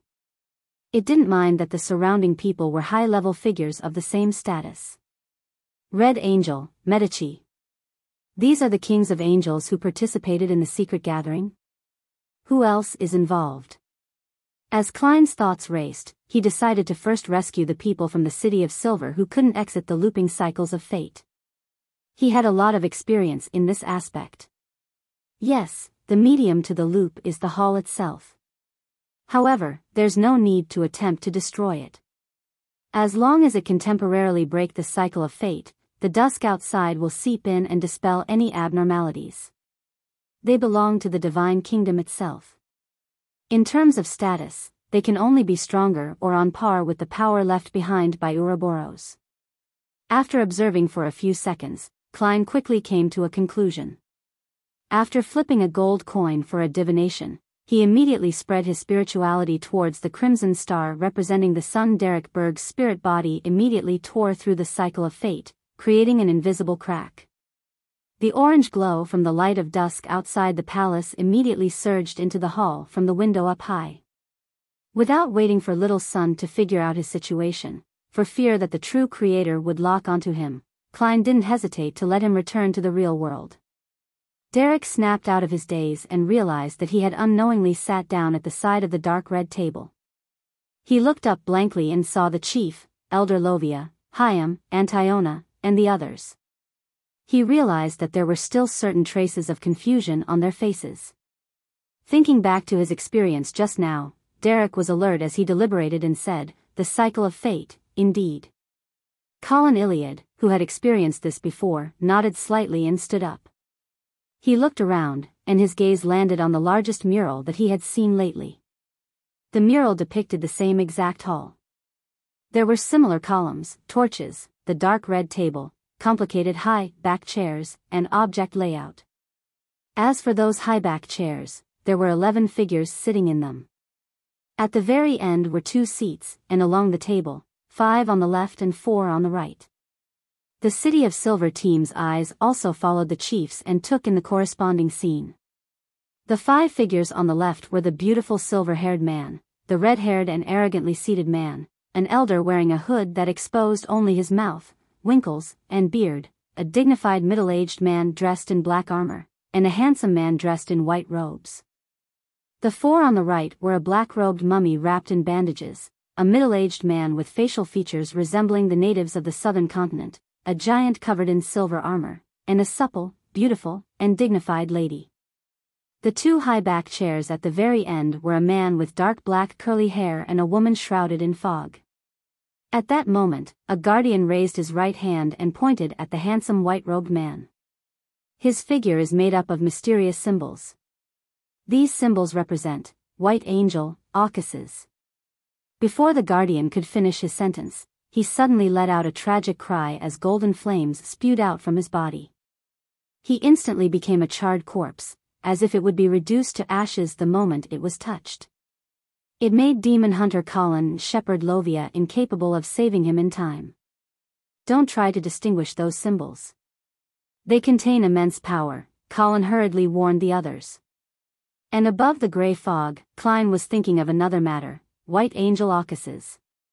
That's the eternal blazing sun's true name?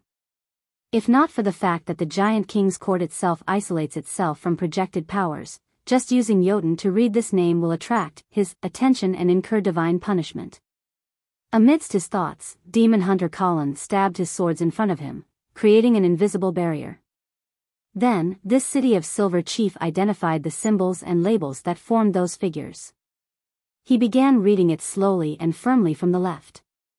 Angel of Fate, Ouroboros. War Angel, Medici. Wisdom Angel, Haraburgen. At this point, the invisible barrier that was constantly shaking suddenly stopped. This was because this name was no stranger to the people of the City of Silver. This was the true name of the Dragon of Wisdom. Could it be that the Dragon of Wisdom later became the Wisdom Angel next to the Lord? Similar questions arose in everyone's hearts, but Klein discovered something strange. The history of the City of Silver had records of the name Haraburgen. The language they used on a daily basis was Jotun, a language that could mobilize the surrounding forces of nature.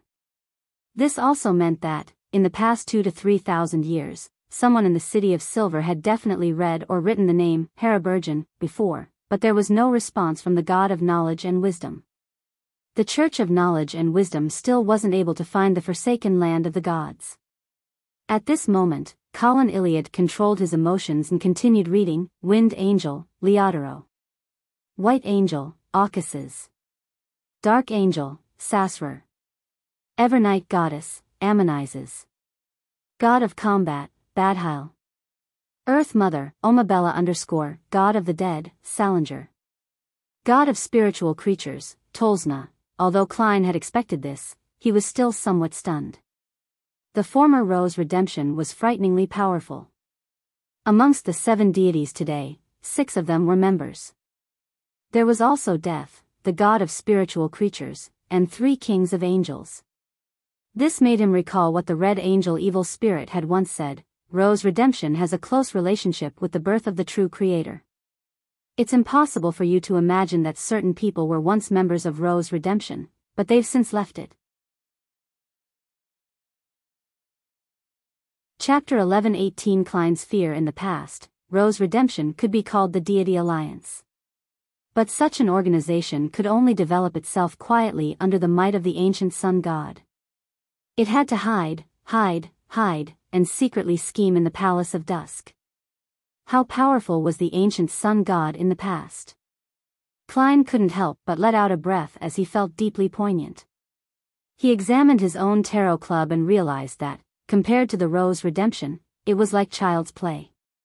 Even if he counted the auxiliary members, Willa Septon, Palaz Zorost, Azek Eggers, and Rionette Tynker, there was no way to compare with the Rose Redemption at its peak. No, even if I compare it with the current watered-down version of Rose Redemption, there's still a huge gap between it and the Tarot Club. After all, its leader and convener is only a Sequence 4 saint. Klein gave a self-deprecating laugh as he turned his attention to the 11 figures. Based on their images, titles, and true names, I can confirm that the Wind Angel, Wisdom Angel, and White Angel are the current Lord of Storms, the god of knowledge and wisdom, and the eternal blazing Sunday. They really betrayed the ancient sun god, the City of Silver's creator, and they even feasted on the deity they served. The god of combat and Earth Mother are indeed survivors of the Giant King's court. One of them is the eldest son of the Giant King, and the other is his queen. They're mother and son, so that way, the fact that Feynapotter didn't directly declare war on the Lord of Storms to help Feysack makes things a little odd. It requires some thought. Also, the goddess was indeed a former subsidiary god of the annihilation demonic wolf, the goddess of misfortune, Ammonizes. After that ancient god perished, not only did she grasp the authority of the Evernight and successfully ascend to the throne of Sequence 0, she also single-handedly destroyed all the descendants of Phlegria, sealed the Antigonus family's angel within the nation of the Evernight, and used the Mother of the Sky's body as her vessel for a descent. That's ruthless. Read more chapters at Alnovelful. Calm as a blessed of Evernight, Klein subconsciously raised his head to look around when he thought of this, afraid that his inner thoughts would leak out to the outside world. After entering the foggy town and learning that Antigonus and the Mother of the Sky were the descendants of the ancient god, Phlegria, Klein had a certain idea as to the true identity of the Evernight goddess. After all, in the history of the City of Silver, it clearly stated that the annihilation demonic wolf controlled the authority of the Evernight and had many strange powers. Combined with the Antigonus family's possession of the seer pathway, and the Mother of the Sky of the Nation of the Night clearly belonging to Evernight, Klein suspected that the annihilation demonic wolf Phlegria was an ancient god that had mixed 2 non-neighboring pathways beyond her characteristics. Therefore, he was extremely crazy and almost irrational. His goal was to destroy and corrupt everything. Hence, he guessed that the Evernight goddess might have something to do with the ancient god, Phlegria. From Grozel's travels, he learned that one of the 2 subsidiary gods of the demonic wolf king had gone missing after he perished, while the other had submitted to the phoenix ancestor. Furthermore, that true name corresponded to death of the 4th epoch, Mr. Azek's father. With that, he could vaguely connect the goddess of misfortune Ammonizes to the Evernight goddess. However, due to his temporary status as a blessed of Evernight, he didn't dare think too much about it. Instead, he focused his attention elsewhere. At this moment, when he saw her real name, he wasn't too shocked. Instead, he felt relieved and felt as though he were on firm ground. In addition, he was even more fearful of the Evernight goddess. Because she didn't want the ancient god, Phlegria, to be revived, the goddess controlled the various matters of the seer pathway, preventing Beyonders who aren't cleared by her to advance further. That's right, that ecclesiastic in Afternoon Town mentioned who tempted Dark Angel Sasser, the left hand of God, and the deputy of the divine kingdom, but he couldn't say the name, as if it had been erased. Isn't this a demonstration of concealment powers? Other than a place like the giant king's court, there's no way to say the names Evernight Goddess and Ammonizes together. Even if one did, no one would be able to hear it. There are two people who convened Rose Redemption, one is Dark Angel Sasrer, and the other is the goddess. Apart from the venue where the ploy was conceived, it's filled with the forces of concealment. In other words, the goddess had single-handedly directed the fall of the ancient sun god, started the cataclysm, and ended the third epoch. Compared to her, be it Adam or Ammon, they are still far from her. How could such a true deity be so easily trapped by Adam's arrangements and be unable to interfere with matters of the real world? Although it's not a conspiracy where something the goddess yearns for the most is used, making her willingly walk into a trap, how can the goddess, who wields the powers of concealment and plotted the death of the City of Silver creator, be unprepared? Also, what does "this is also in line with his thoughts" mean? Who does he refer to? After understanding so much hidden history, will I digest the scholar of your potion on the spot once I drink it? With this in mind, Klein raised his right hand and rubbed his temples, forcing himself to focus his thoughts elsewhere. When that ecclesiastic phantom mentioned the fourth king of angels, it self-destructed. Was it because the remaining three became true gods? However, the residents of the City of Silver would occasionally use the names Badheil and Haraburgen, so why wasn't there an anomaly? What is the difference? The strongest among the kings of angels, the left hand of God, Sasrer, why did he disappear into the rivers of history? Perhaps he is one of the present-day evil gods, the true creator, the dark side of the universe, or the mother tree of desire? There are remnants of the godhood of degeneracy outside the hall. Was this left behind by him? Yes, the birth of the true creator is related to the Rose Redemption. How will he react when he sees the murals in this hall? With a thought, Klein cast his gaze at Shepherd Elder Lovia. The lady looked a little lost. She didn't seem to understand the titles and names, but she recognized a portion of them.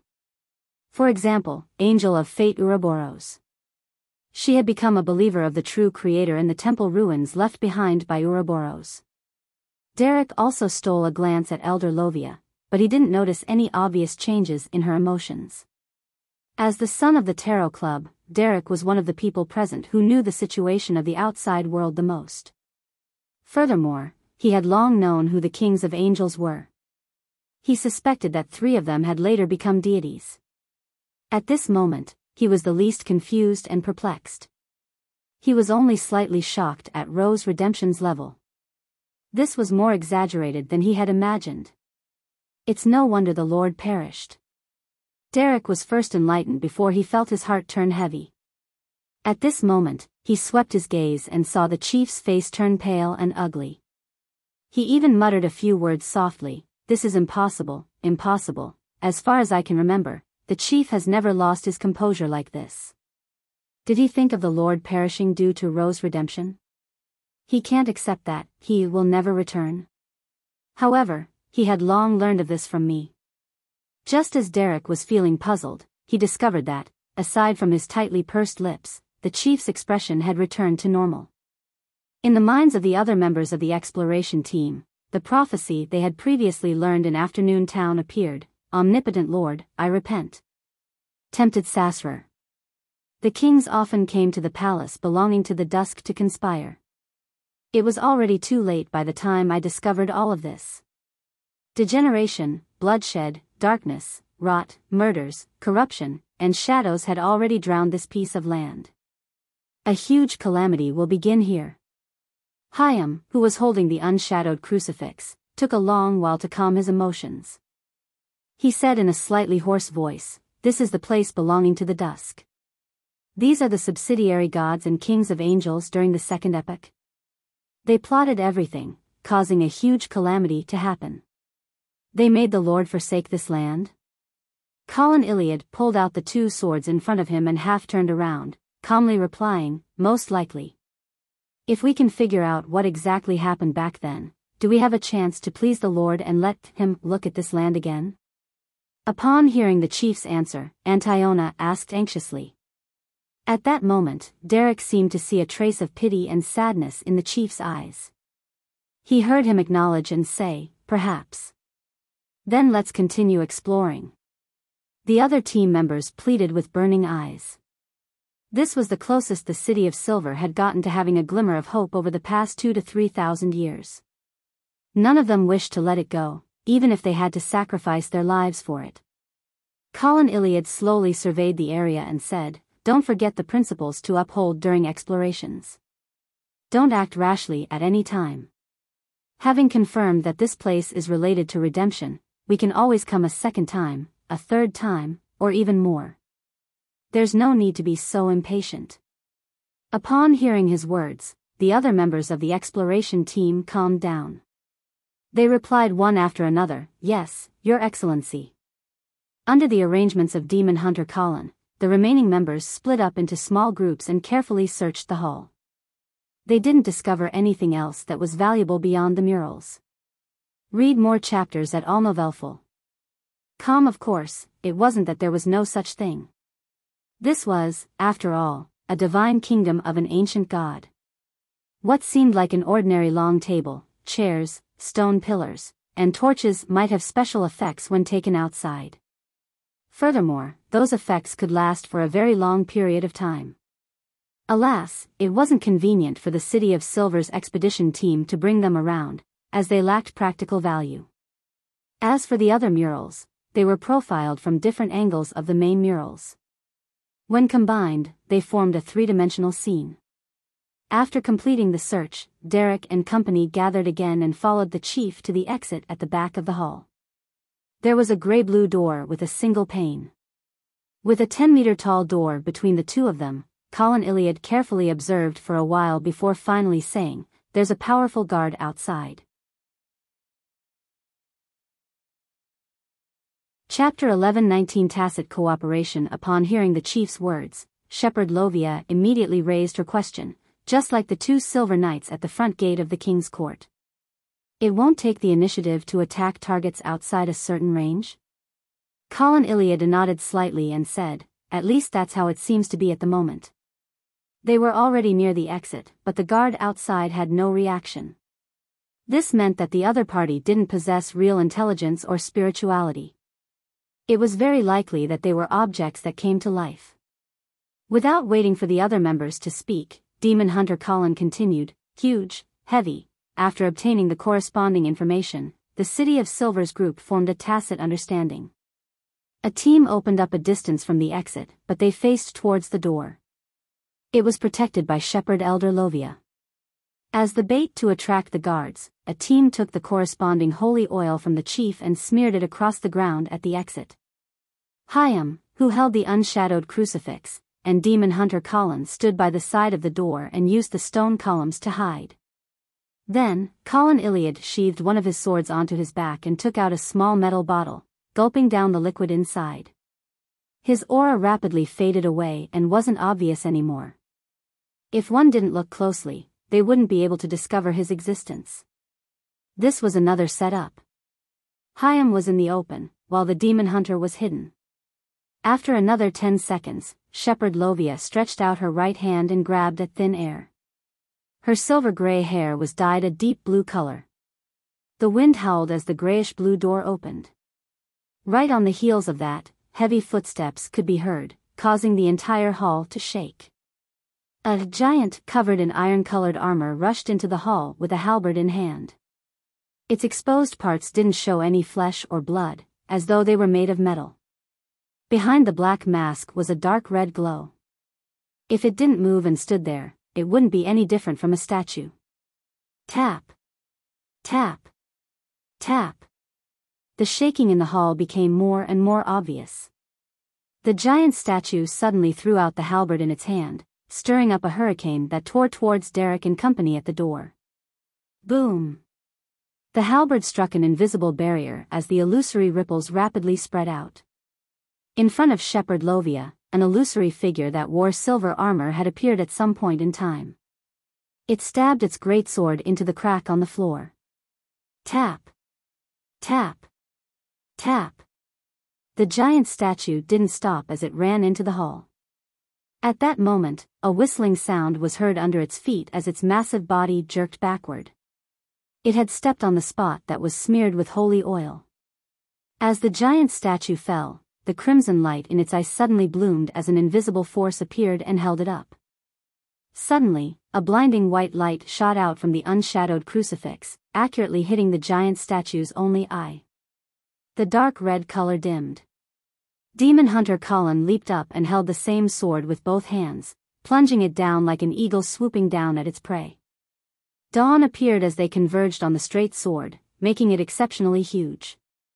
It even exceeded Colin Iliad's height.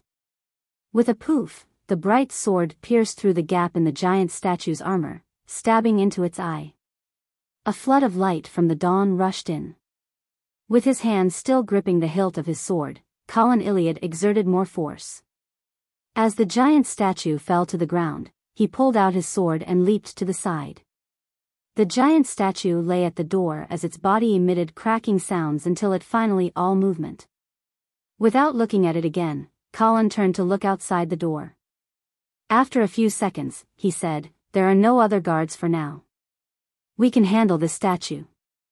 Derek and company quickly surrounded the giant statue and skillfully searched for materials.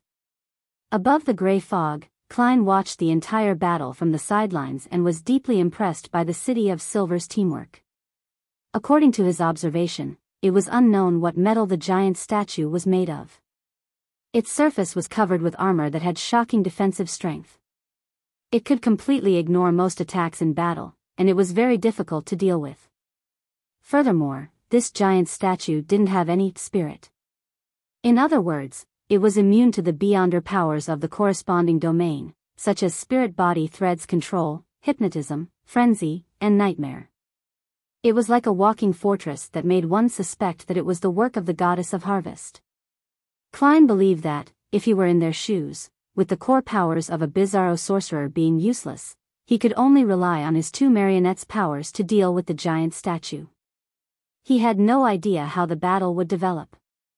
The distortion and disorder powers of an Earl of the Fallen might be effective, but I might not be able to finish it as fast as the City of Silver's expedition team. A team of Beyonders with a tacit understanding would be able to produce the effect of 1 + 1 greater than 2. Yes, that chief's confidence in timing, as well as his decisiveness in his attack, was also key. Klein nodded slightly, feeling a sense of admiration. If this were really a live stream, then he might not be able to help but send a gift as a tip. Of course, there was a high chance that it was just a thought. After taking away the most valuable item on the giant statue, the City of Silver's expedition team proceeded forward. They followed the corridor outside and entered another hall. Just like that, they weaved through the layers of palaces, towers, and different corridors, in an attempt to find more clues, as well as the entrance to the sea as described by the outsider, Jack. Regardless of whether they believed the boy's words, they couldn't help but look forward to the dark blue sea behind the giant king's court. On the other side of the sea, there were kingdoms where humans flourished. There were no monsters hidden in the darkness.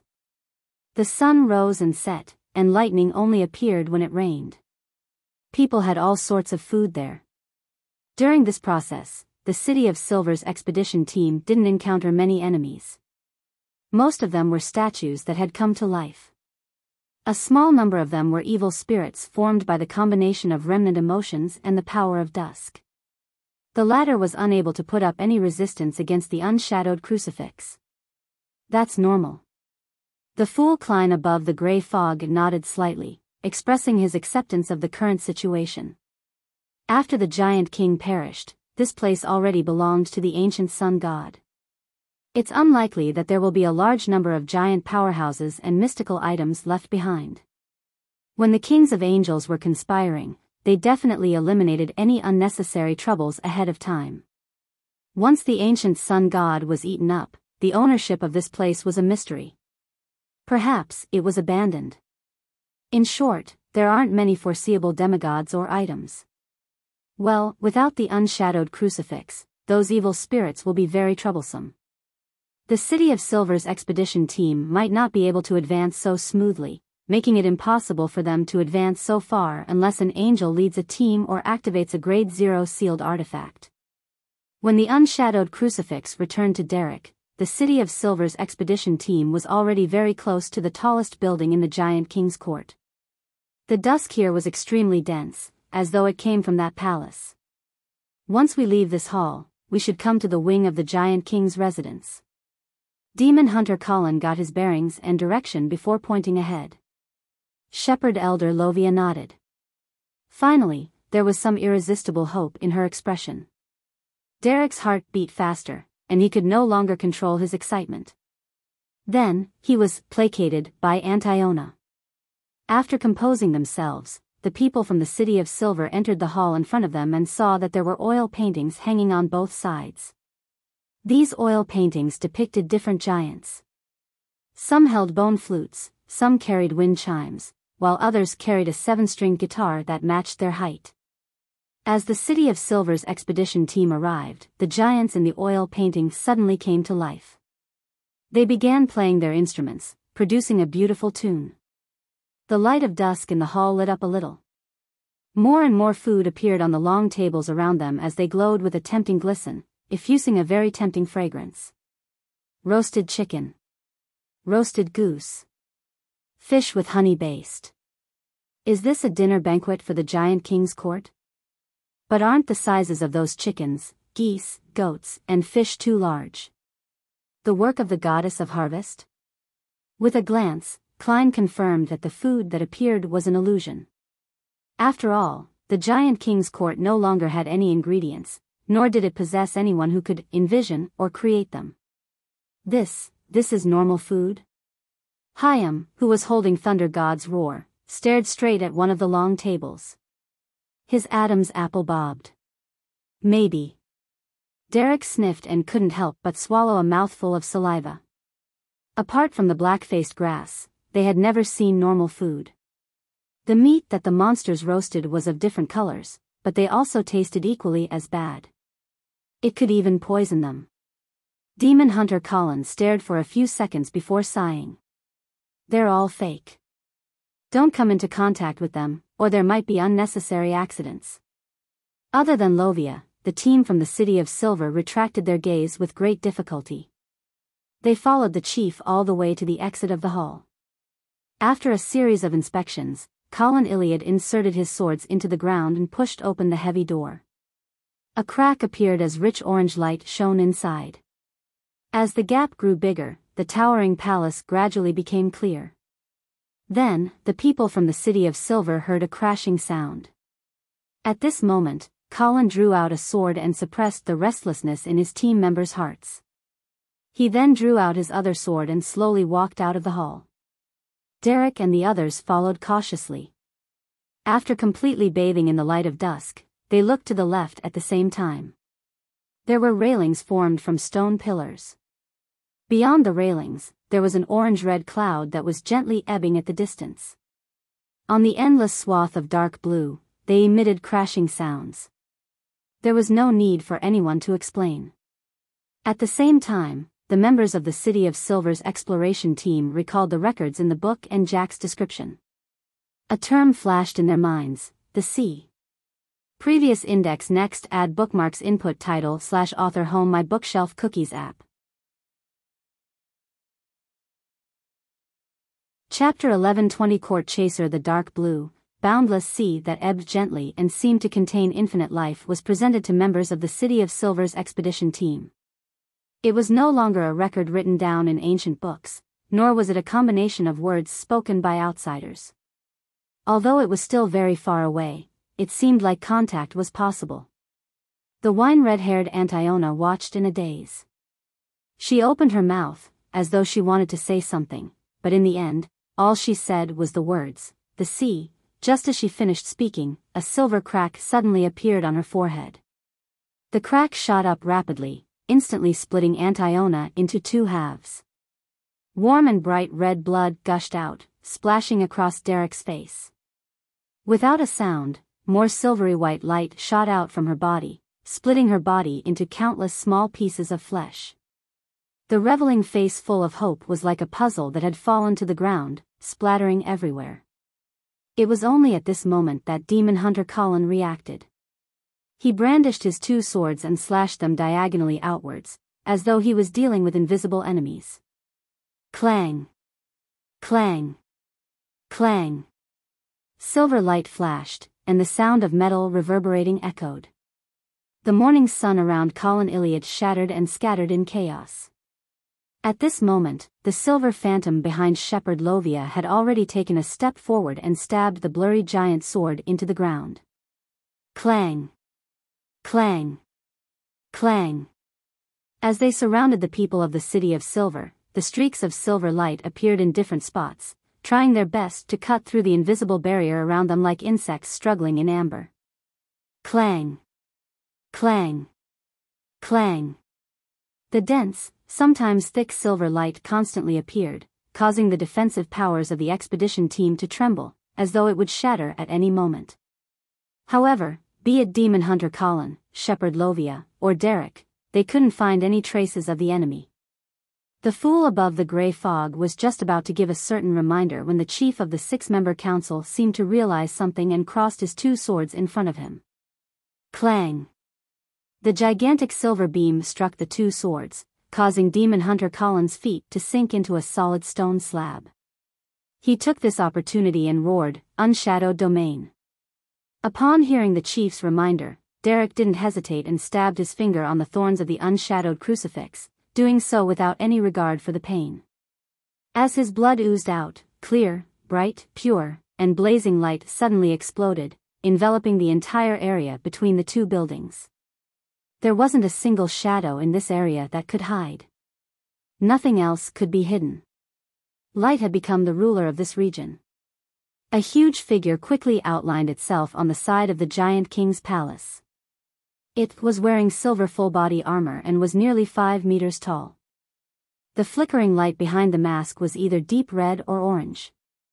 And unmistakably, there was a single vertical eye there. This was a giant who was still alive. He didn't wait for the enemy to enter a certain range before attempting to attack, implying that he had sufficient intelligence. Unlike the other silver-armored knights, the giant's bracer had bright patterns on it. On the right was a blood-red color that circled around his arm, and at the same spot on the left, it was adorned with black spots. The giant knight raised his broadsword and pointed at everyone in the City of Silver.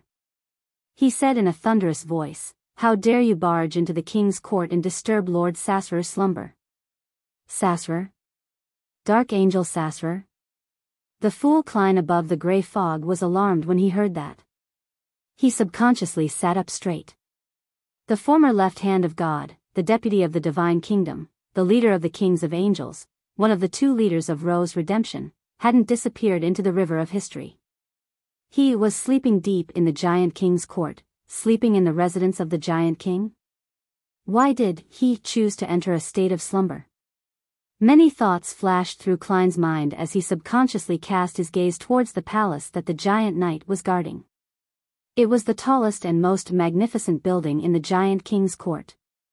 The dusk's light seemed to transform into something corporeal that covered its surface, dyeing it with a clear sense of decline. It gave off the feeling that the sun had set and an eternal eventide was coming. On both sides were steeples, while on the other side were spires. The front door was a double door that opened outwards, with grey and blue as the main colors. Its height exceeded 10 meters, and it was covered with symbols, labels, and patterns.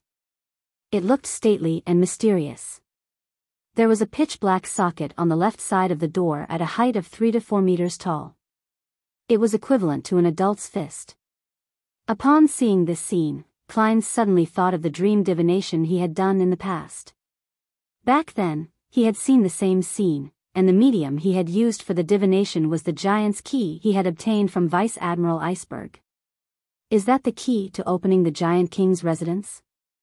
As he extended his hand, he tried to use his true vision to pass through the obstruction of the building to see the situation inside the palace. Unfortunately, he failed. The iron-black key, which was the size of a 7-string guitar, landed in front of him. At this moment, Demon Hunter Colin suddenly said before the giant knight attacked, "You're a court chaser?" The giant knight's broadsword didn't cleave down. Instead, he paused for a second and said in a low voice, "After all this time, to think that there's someone who can still remember court chasers. I'm the leader of all the chasers, the light color Murskogen, and I later followed Lord Sasrer. I once hunted powerful dragons, elves, devils, demonic wolves, phoenixes. Today, you are honored to die under my blade." This light color didn't soften his attitude. He hunched his body slightly and held his sword with both hands. Like a flying meteor, he rushed towards the people from the City of Silver with heavy footsteps at high speeds. Due to the existence of the unshadowed domain, he could no longer hide his body like before. Just as Colin Iliad, Lovia and company determined that Murskogen's attack would arrive in a second, this giant knight suddenly stopped his silver broadsword midway. Demon Hunter Colin, who wasn't in Lovia's evil spirit's defensive circle, suddenly had a premonition of danger. Without any hesitation, he lunged to the side. Boom! A silver ray of light suddenly emerged from the spot where he had been standing, destroying everything from within. This attack was so strange, like it was generated by the void itself. At the same time, there was also a change in Colin Iliad, who had ducked to the ground. His clothes were torn into pieces and cloth by his rapidly expanding muscles. In just a blink of an eye, this demon hunter had turned into a grayish-blue giant with bluish-black lines warped around him. At his forehead was a deep black crack. Every inch of him contained immense power, infinite mystery, and a strange psyche influence. If a Beyonder under Sequence 4 saw this scene, they would definitely suffer from a strong backlash. Their brains might suffer an excruciating pain that would cause them to lose their minds. Even their spirituality would be corrupted. And if they couldn't withstand such an influence, going crazy, losing control, or even sudden death were certain outcomes. This was the incomplete mythical creature form of a demigod. Originally, Colin Iliad didn't dare to release this form due to the influence of the Twilight in the Giant King's court. But now, he realized that in the unshadowed domain, the feeling of decline had weakened significantly. He then raised the two swords that had enlarged in size as well. With them covered in the light of dawn, he fought fiercely with the light color Murskogen in the domain that was enveloped in light and shadows. Clang! Clang! Clang! The three swords of the giants clashed and separated from time to time. Although Colin Iliad was at a disadvantage, he still managed to withstand the barrage of attacks from the king's court chasers' leader. From time to time, he would feel a strong sense of danger. Then, without any warning, he would either duck or roll in another direction. And at this moment, silver beams of light would always appear from the inside and outside. Derek had already closed his eyes. Ignoring the loss of blood, he tried his best to maintain the unshadowed domain. Hyam and another Dawn Paladin similarly didn't dare open their eyes. They helped shepherd Elder Lovia and slowly moved the group towards the palace without exiting the protective domain. If not for the help of the silver-armored knight evil spirit, they would have long been diced into small pieces of flesh and blood by the storm of light that swept the area. That light color Murskogen alone had placed the City of Silver's expedition team into a precarious position, with no chance of counterattacking. As expected of the leader of the king's court chasers, this should be the strongest force beneath subsidiary gods, or in other words, angels. Compared to the demon hunter, the Silver Knight has several more terrifying Beyonder powers. Above the grey fog, the Fool Klein held the sea god's scepter and carefully observed the battle. He quickly figured out the aspect in which light color Murskogen was powerful in. Firstly, his defensive power can be transformed into a full-body silver armor set. Secondly, it can be used to hide and conceal himself with the light, hiding any malicious intent. Thirdly, the condensed Sword of Dawn isn't something that can be maintained for a short period of time. It can be used as a normal weapon, sufficiently sharp, and good at cleansing. Fourth, it can create some sort of thin silver-white sword. It has the ability to teleport, and it can bypass most barriers to attack the target directly, and even cause it to erupt from within the target's body. Furthermore, this thin silver-white sword condensed without any warning, making it difficult to predict. This is a saint who's extremely good at fighting head-on. If it wasn't for the rich experience and strong intuition of the City of Silver's chief, he would have been in danger due to the suppression effect from being of the same pathway when fighting in his mythical creature form. If it were me, I might have already been killed. Of course, I wouldn't fight head-on with the leader of the king's court chasers. From the current situation, because the evil spirit needs to protect its shepherd, there's no way for it to directly participate in the battle. The City of Silver's expedition team has almost no chance of winning. Yes, they're already slowly retreating. Very rational. If it really doesn't work, perhaps Mr. Fool will have to deliver lightning punishment. However, the true creator should still be watching. My lightning storm might not be able to quickly resolve Murskogen. Klein's thoughts raced when he suddenly thought of a problem. How did light color Murskogen, who wasn't an angel, survive since the end of the second epoch? He's neither a demoness, vampire, nor undying. And from him possessing reason, as well as the ability he displays in battle, he doesn't have beyonder characteristics of other pathways mixed in him. Chapter 11:21 Weakness. Since light color Murskogen didn't gain his long lifespan from his beyonder characteristic, Klein could only begin considering external factors. The effects of a mystical item? No, he doesn't have any mystical items on him. Aside from the Giant King's residence, there's nothing in the vicinity either. However, that's the sleeping ground of Dark Angel Sasrer. Furthermore, the key is with me. I don't think Murskogen would dare or have the means to enter. Who took the key to the Giant King's residence after Sasrer fell into a slumber? Isn't that a bit too wicked? Of course, the palace without the powers of a deity augmenting it wouldn't be able to trap a king of angels. Or perhaps, this key had long been transported to the northern continent during the migration of the giants. Sasrer chose to sleep in the palace because, other than a small number of existences, no one can open the door and affect his sleep. Was Vice Admiral Iceberg's key given to me through a roundabout manner by the god of knowledge and wisdom? He who wants to learn of Sasrer's present state. If it's not the effects of a mystical item, what could it be? Time given by an angel from the Marauder pathway? Ignoring the possibility of giving stolen illusory items to someone else, there needs to be an angel or a grade 0 sealed artifact from the Marauder pathway. And there aren't any similar existences nearby. Back then, Murskogen was given a lifespan of thousands of years at once. Perhaps only Amon is capable of doing that. Clearly, he wouldn't help Dark Angel Sasrer. In addition, this blasphemer's true body seems to be wandering around the forsaken land of the gods. If there were angels or grade 0 sealed artifacts of the Marauder pathway here, they might have become his food long ago. The cycle of fate? After light color Murskogen's natural death, everything begins with him guarding Sasrer again? Yes, that's possible. If the current Murskogen is in an aged state, then it's completely understandable how so much time has passed. Furthermore, because the time in this loop seals centuries, it hasn't reached a node yet. It's only normal that I didn't manage to discover any signs above the gray fog in my haste.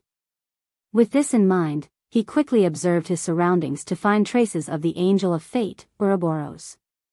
However, there was no remnant power like that. Klein quickly retracted his gaze and continued to observe light color Murskogen's intense battle with Colin Iliad and the silver-armored knight Evil Spirit. His spirit body threads are normal, eliminating the possibility of him already becoming a marionette. Under true vision, his condition isn't abnormal. This means that he isn't a figure summoned from history. The divine kingdom of the Giant King's court is slowing down the passing of time or aging? The former can be eliminated because my spirituality is almost unable to support my level of observation. This matches the amount of time the City of Silver's exploration team has spent in this area. There is a certain chance of the latter, with life progressing in the sunset state but being solidified during dusk. But the problem is that the ancient god, the Giant King, has already perished. Badheil, who wields the power of dawn and the power of dusk, has brought the divine kingdom to the astral world. It's impossible for this king's court to still have such a powerful influence remaining within it.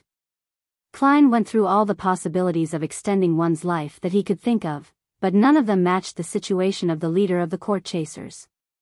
He had no choice but to consider another possibility, a secret art with a huge defect. This should be dependent on some kind of power in the giant king's court. Otherwise, the range of Merskogen's activities wouldn't be so tiny. It wouldn't take until the City of Silver's expedition team arrived at Carrot Residence before he took action. The entity related to life inside the giant king's court clearly exists, the former goddess of harvest, the present Earth Mother, giant Queen Omabella.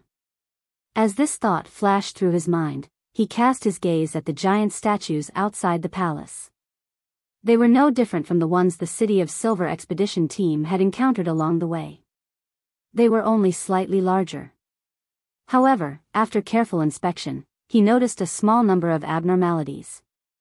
These giant statues had the aura of life, and they possessed a certain amount of spirituality. However, behind the mask, it was pitch black without any dark red glow. This light color Merskogen had used some sort of secret technique in the life domain to bind his spirit with the living statues. Using them, he obtained a long life, but this results in him being limited to such a tiny region and being unable to leave. This is very similar to the way evil spirits exist. This way, Merskogen might not be able to show his normal mythical creature form. Klein conjured a gold coin and flipped it up to make confirmation. When he received an affirmation, he raised the sea god's scepter high and prepared to remind Little Sun through the prayer light. At this moment, Demon Hunter Colin, who had avoided Merskogen's first attack, suddenly ducked and circled around him, running straight for the giant king's residence from the side. His gaze was locked onto those gigantic statues. In the intense battle just now, although this City of Silver chief had always been at a disadvantage, he didn't give up on observing his surroundings, nor did he stop thinking. He was similarly puzzled as to why the leader of the court chasers could live for thousands of years. When he discovered that the living giant statues were only standing outside the palace without participating in the battle, he had arrived at a certain conclusion. He didn't know what exactly was going on, what principles underlay it, or what domain it belonged to, but his rich experience in exploration, and the intuition as a demon hunter, made him believe that the statues were the crux of the problem. Tap. Tap. Tap. With two swords in his hands, Colin Iliad dashed forward, taking large strides. However, he didn't run in a straight line as he zigzagged his way forward. Upon seeing this scene, light color Merskogen let out an angry roar as he held the broadsword in his hands and rapidly slashed forward. His reaction proved that Colin Iliad's judgment was correct. Bang! Bang! Bang! Demon Hunter Colin suddenly leaped away and did a roll. And above his original trajectory, silver light appeared out of thin air and exploded, forming a long snake. It completely lifted the solid ground of the king's court, tearing open a deep chasm. With a loud thud, light color Merskogen took a step forward. His nearly 5-meter-tall body bent and smashed the silver broadsword in his hand onto the ground. Clang! The area shook violently as the pillars snapped and fell into the orange cloud beneath. The ground between the two buildings exploded layer by layer, sending countless gravel flying. As for Demon Hunter Colin, he had already leaped up ahead of time and was in midair. He crossed his swords, creating an invisible barrier that blocked the rubble that resembled an arrow. At this moment, Merskogen, who had his back bent his knee and exerted strength into it. His massive body shot out like a meteor, instantly closing the distance between him and Demon Hunter Colin. During this process, the silver broadsword in his hands moved upwards. Seeing that Demon Hunter Colin was no longer able to dodge, a bright light suddenly shot over, accurately hitting Merskogen's broadsword. With a loud clang, Colin Iliad tumbled to the ground and finally approached the giant statues in one swift move. At the same time, he saw from the corner of his eye that the silver-armored Knight Phantom in front of Elder Lovia had long drawn out its giant sword. It had condensed the light of dawn into a huge bow as it shot out arrows consecutively. Light color Merskogen's single eye had already been dyed with a layer of red. He didn't care about the arrows of light, and he allowed them to hit his body as they produced clanking sounds. He kept charging forward and brandished his broadsword, causing silver light to appear from different parts of the void. He chased after the giant-like demon hunter Colin, preventing him from attacking those giant statues. Suddenly, an arrow that was gathered from the lustrous brilliances tore past Murskogen and silently hit the gap in his visor. This was from the evil spirit that Shepherd Lovia grazed. Demon hunter Colin was merely bait. It was the real attacker. Swoosh! Swoosh! Swoosh! One arrow after another flew past, but this time, they were all blocked by Murskogen. But at that moment, the demon hunter had already positioned himself well. He aimed at the remaining giant statues and swung his two straight swords that were enveloped by the light of dawn. Light bloomed as a hurricane of light blanketed the area. With continuous cracking sounds, the statues collapsed to the ground. Meanwhile, the aura of the light color Murskogen rapidly declined. This King's Court chaser leader immediately roared, "Let's die together." The silver broadsword in his hand exploded, splintering into countless fragments of light. They formed a terrifying storm that swept everything around them. The silver-armored knight evil spirit and demon hunter Colin simultaneously stabbed their swords into the ground, creating an invisible barrier. The dazzling white light swept between the two buildings, destroying the grayish-blue door and stone pillars behind Derek and company. However, when they swept into the giant king's residence, they failed to affect it completely. After an unknown period of time, just as Derek thought that the invisible barrier was about to be torn apart by the hurricane of light, the rays of light finally dimmed. In the ruins, the silver armor on the body of light color Murskogen slowly faded away, revealing his grayish-blue body that was wearing linen clothes. Not far away from him, demon hunter Colin's body was covered in blood. He was transforming from a giant back to his normal state, but his aura was relatively stable. It was just that he had weakened greatly. With a clang, Murskogen genuflected as his flesh rapidly aged, decomposed, and evaporated. Under the orange light, he seemed to see the lively King's Court once again. In the frozen dusk, giants came and went, playing the seven-stringed guitar or bone flute, wrestling, or enjoying the delicacies that they could eat at any time. The passing of their lives moved extremely slowly, and their king sat on a high throne, watching everything from above with a stately demeanor. After that incident, none of that existed, so he chose to follow Dark Angel Sasra. A smile appeared on Murskogen's face as he opened his mouth and softly shouted, "King." This court chaser bowed his head, his flesh and blood completely evaporated, leaving behind a huge white skeleton and silvery white light that had condensed together. Chapter 11:22 The Instructions of the Fool Above the Grey Fog. When Klein saw light color Murskogen rapidly age and decompose into bones, he suddenly recalled Mobit, Ciatas, Frunzier, and Snowman when they left Grozel's travels. He didn't have the time to stop it back then, and it was no different this time. This was because the leader of the King's Court chasers had never chanted the honorific name of the fool, so he was unable to pull him above the grey fog. However, compared to before, with the sea god's scepter in hand, he could now do more things by using the prayer light. He immediately accommodated the Black Emperor card and activated the powers of the mysterious space above the grey fog. He made the paper angel carry his own words and used the crimson star to enter the real world and land on the remnant spirit of light color Murskogen. This was one of the methods that wouldn't lower his loftiness as the fool. After all, the true creator was still watching the area. As Murskogen's consciousness was rapidly wiped out of existence, an angel with black wings suddenly appeared in front of him. The speed at which his spirit body collapsed slowed down as he heard a loud and majestic voice. "What is the advancement ritual and supplementary ingredients of the Silver Night potion? Is Sasra really sleeping in the palace of the Giant King?" Murskogen replied blankly, "The advancement ritual of the Silver Night comes from the blasphemy slate. It needs a complicated altar to be set up, placing the remains of the 6 powerful creatures one had hunted in the correct positions, and receive the blessings of a deity. The supplementary ingredients are... I can't be certain." In short, that door didn't open after Lord Sasra entered. Amidst the response, the spirit of Murskogen's spirit slowly but firmly dissipated. Finally, he could no longer hold on as he was reduced to points of light that merged into the still dusk of the giant king's court. And this conversation happened within the soul domain, so no one else could hear it. Thankfully, I'm careful enough to not let Murskogen say the main ingredient of the Silver Night potion. Anyway, the Beyonder characteristic can be used to replace whatever it is. Otherwise, I wouldn't be able to hear the answer to the second question. The fool heaved a sigh of relief and praised himself inwardly. He then focused and seriously thought about what Murskogen had just said. A deity's blessing? Isn't this advancement ritual a little too difficult? It's only sequence 3.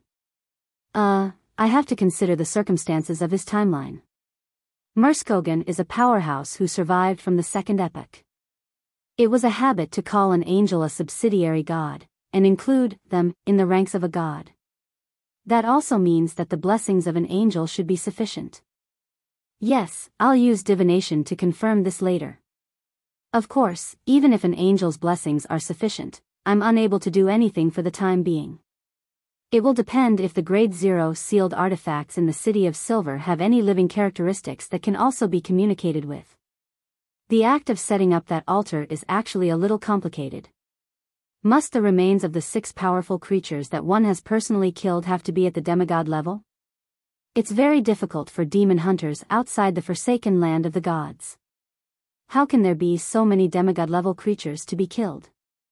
Most of them are protected by their corresponding organizations. From the looks of it, the Church of the God of Combat should have a new substitute method while maintaining the essence of the ritual. Is this the difference between the first and second blasphemy slate? However, for a young chief like the City of Silver, he must have killed more than 6 powerful monsters. That's easy. As he was currently certain that the second blasphemy slate had appeared after the ancient sun god's death, he was able to determine that light color Murskogen was referring to the first blasphemy slate. He quickly conjured a piece of parchment from his interpretation of the advancement ritual and supplementary ingredients. Then, a divination with a topaz spirit pendulum was performed, to which he received a revelation that there were no mistakes. Then, he threw this message to the crimson star representing the sun. This is a gift from Mr. Fool. After doing all of this, Klein gave a self-deprecating laugh. He increasingly felt that the answer to the second question was worth ruminating. He didn't say if Sasra was truly asleep. He only said that the door hadn't opened after the dark angel entered. And the only thing that didn't open was the door. The God of knowledge and wisdom gave me the key, and Adam gave me the unshadowed crucifix. Was it done to open the door to confirm the dark angel's condition? As his thoughts raced, he suddenly felt lucky. Fortunately, the true creator wasn't too interested in this. If this entity had sent down his will just now and tried to influence Murskogen's dissipating spirit, he would have clashed with the fool's paper angel on the spot. That would be rather awkward. Only at that moment did Derek dare to open his eyes. His face was pale from having lost too much blood. In order to maintain the unshadowed domain, he had allowed the cross to absorb quite a bit of his blood. He looked around and placed the unshadowed crucifix in front of him as he sincerely thanked Mr. Fool. At that moment, Hyam put away Thunder God's roar and his weapon. He removed the leather bag on his back and found a set of clothes to throw to the chief. To the City of Silver's exploration team, as long as they weren't wearing clothes and armor that were mystical items, it was inevitable that their clothes would suffer damage during battle. Therefore, they definitely prepared a few additional sets ahead of time. To them, the purpose of clothing covering their bodies was secondary. The most important thing was to leave space to store materials, ointments, and charms. Colin Iliad looked around vigilantly, but he didn't find anything unusual. He quickly put on his clothes and found one of the small metal bottles that had fallen all over the ground during the battle. He removed the lid and gulped it down. His face turned a little green as if he had been poisoned. However, his wounds and the signs of decline were improving. As for Lovia, she was no longer able to maintain the grazing of the silver-armored knight, and she placed it back inside her body. By the time Merskogen's Beyonder characteristic condensed into a silvery white luster that resembled a miniature sun or heart, it was put away by demon hunter Colin. This shepherd elder looked at the nearby palace with his grey eyes and said, "Chief, the path to the sea might very well be hidden there." Lovia paused for a moment before adding, "Perhaps there's another way to get to the other side of the sea."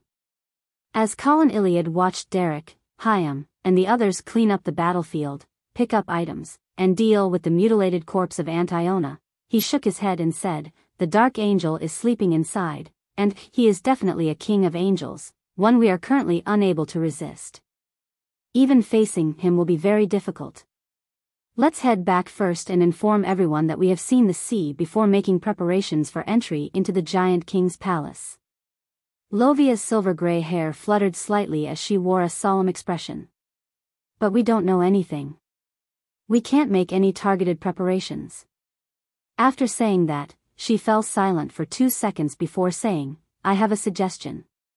You, Derek, Hyam, and the others can head back first. I'll stay behind and attempt to enter the palace to gather useful information. I can fuse into the shadows and perhaps not disturb that Dark Angel. If I don't return, it means that the danger inside has exceeded the limits we can handle." When Lovia mentioned that she might die, her expression didn't change at all, as if she had long been prepared. Colin listened quietly and stared at her for a few seconds. "No, we can't bear such risks. If you awaken the Dark Angel, he might leave the Giant King's court and attack the City of Silver, but we definitely won't be able to resist against him." Without waiting for Lovia's reply, Colin Iliad turned his head and looked at the other 3 members. "Derek, what's your opinion?" "My opinion?" Derek was somewhat at a loss. He nearly blurted the question back out. Hyam and the other Dawn Paladin were equally shocked. This was because this was an internal conflict among the 6-member council. Colin Iliad had actually asked for Derek Berg's opinion. Could it be that the chief has been nurturing Derek as the next elder of the 6-member council? The 2 members of the expedition team looked thoughtfully at their teammates. "This is him asking for my opinion?" The Fool Klein above the grey fog frowned slightly. His brain immediately began to churn rapidly. "What views can I have? If they were to open the door and awaken Sasser, I wouldn't be able to save any of them. All I can do is get them to ask for the help of the true Creator. Let's wait until I figure out the situation regarding the Dark Angel from the Red Angel evil spirit and other related existences before beginning the exploration. I don't have to worry about the Dragon of Wisdom and Adam's thoughts for now. No matter what, there's nothing wrong with choosing to be calm and cautious at such times." As his thoughts raced, Klein sternly said, "Return." He then projected this image into the crimson star representing the sun. Derek was stunned for 2 seconds before calmly answering the chief's question. "I think we should give up for now and wait until we're ready." Colin Iliad nodded and said to Shepherd Lovia, "This is my decision." Lovia fell silent for a moment before saying, "I will defer to your decision." She didn't say anything else as she helped Derek and company mark the area. As Aunt Iona wasn't killed by a blood relative, there was a high possibility that an anomaly would happen. Therefore, the expedition team would mark the area, making the ones who arrived later to be more vigilant. However, they didn't need to worry about such effects since they were very far away from the City of Silver. While they busied themselves, Lovia suddenly looked up and said to Derek and Hyam, "This is the Giant King's court. There might not be any anomalies." She didn't explain as she looked at Antiona's pile of flesh that had been burned into ashes by the flames. She grabbed a handful of them and placed them inside her leather bag. After completing these matters, the City of Silver's expedition team found another passageway, but they obtained a disappointing outcome. Following that, under the lead of Chief Colin Iliad, they retraced their path back. After entering the palace that had already lost its main door while having the oil painting band playing their tunes, Derek couldn't help but turn his head to look outside at the broken railings again. He looked at the orange-red cloud in the distance, towards the deep blue sea. After staring at it for a few seconds, he retracted his gaze and realized that the chief's light blue eyes were also silently looking in that direction. Colin immediately turned his head and said calmly, "Let's go." Then, without turning back, he proceeded steadily. Chapter 11:23. After the expedition above the gray fog, when he saw that the City of Silver's exploration team had begun embarking on their way back as the Giant King's palace remained unchanged, Klein heaved a sigh of relief and leaned back in his chair, exhausted. After 2 hours of observation, his spirituality was nearing its limits. At most, he could hold out for another 15 minutes. Regardless, the things obtained from this expedition completely exceeded my imagination. It's only right to give the Silver Night Potion formula to the City of Silver. As he rubbed his forehead, his thoughts began to wander. Being aware of these ancient secrets is very helpful to my digestion after my advancement. The problem now is that my Bizarro Sorcerer Potion hasn't been fully digested. From the feedback I've been getting over this period of time, it can be seen that all sorts of strange tales are indeed useful. When Miss Magician completes the script and publishes it, it just needs some time to build up some momentum before it's done. However, she started writing a few days ago. I don't know when she will finish her manuscript. Why can't she just write a few more hours every day? When I went to pick her up this time, I should urge her. With this in mind, Klein suddenly recalled something. He hadn't given Anderson a reward for finding Vice Admiral Ailment. I'll wait until he helps Danitz become a conspirer. Anyway, this was also part of the agreement. The advancement ritual of an iron-blooded knight isn't difficult, but it's not simple either. Especially for a hunter, it's even more troublesome. It requires a hunter who is adept at provocation and enjoys coming up with ploys to build a team of at least 30 people, and also nurture a deep sense of friendship amongst them while making them strong. When they act almost as one, they'll set up the ritual. The greater the strength and camaraderie amongst the team, the better the effects of the ritual. Seeing that the City of Silver's expedition team was returning in an orderly manner without encountering any accidents, he finally felt at ease. He left the world above the gray fog and threw himself into bed, falling into a dream. After some rest at the afternoon town camp, Derek Berg finally recovered and his face was no longer as pale. He had just eaten bread made from black-faced grass powder when a figure grew out from the shadows outside and said in a low voice, "Derek, the chief is looking for you." "Yes." Derek subconsciously stood up. "Thank you." He was originally prepared to find the chief and hand over the Silver Night Potion formula. After watching the messenger retreat into the shadows, he walked out of the room and arrived at the clearing where the bonfire was illuminated. At a glance, Derek saw many members who hadn't participated in the expedition gathered in groups of 2 or 3. They were excitedly discussing something. They already knew that one could see the sea from the Giant King's court. They knew that it wasn't too far from the coast, and as long as they found the correct path, they would arrive there in no time. This was an important step for the City of Silver to save themselves after discovering the outsider, Jack. The residents of the City of Silver, who mainly had the power of dawn, finally saw the light of dawn. Their long wait and persistence seemed to have paid off. Derek could understand the feelings of his team members because he was the same. However, from the world Gehrman Sparrow, he knew very well that the waters in the ruins of the Battle of Gods weren't that simple. To head to the other side of the sea would probably be extremely difficult. Ignoring everything else, just Archangel Sasra, who was sleeping in the Giant King's palace and blocking the vital path outside, was a problem that he couldn't overcome at the moment. I can only hope that Mr. Fool will bless me. Yes, for that boy to appear in the temple ruins, it means that there are other paths that can bypass the Giant King's palace and reach the sea.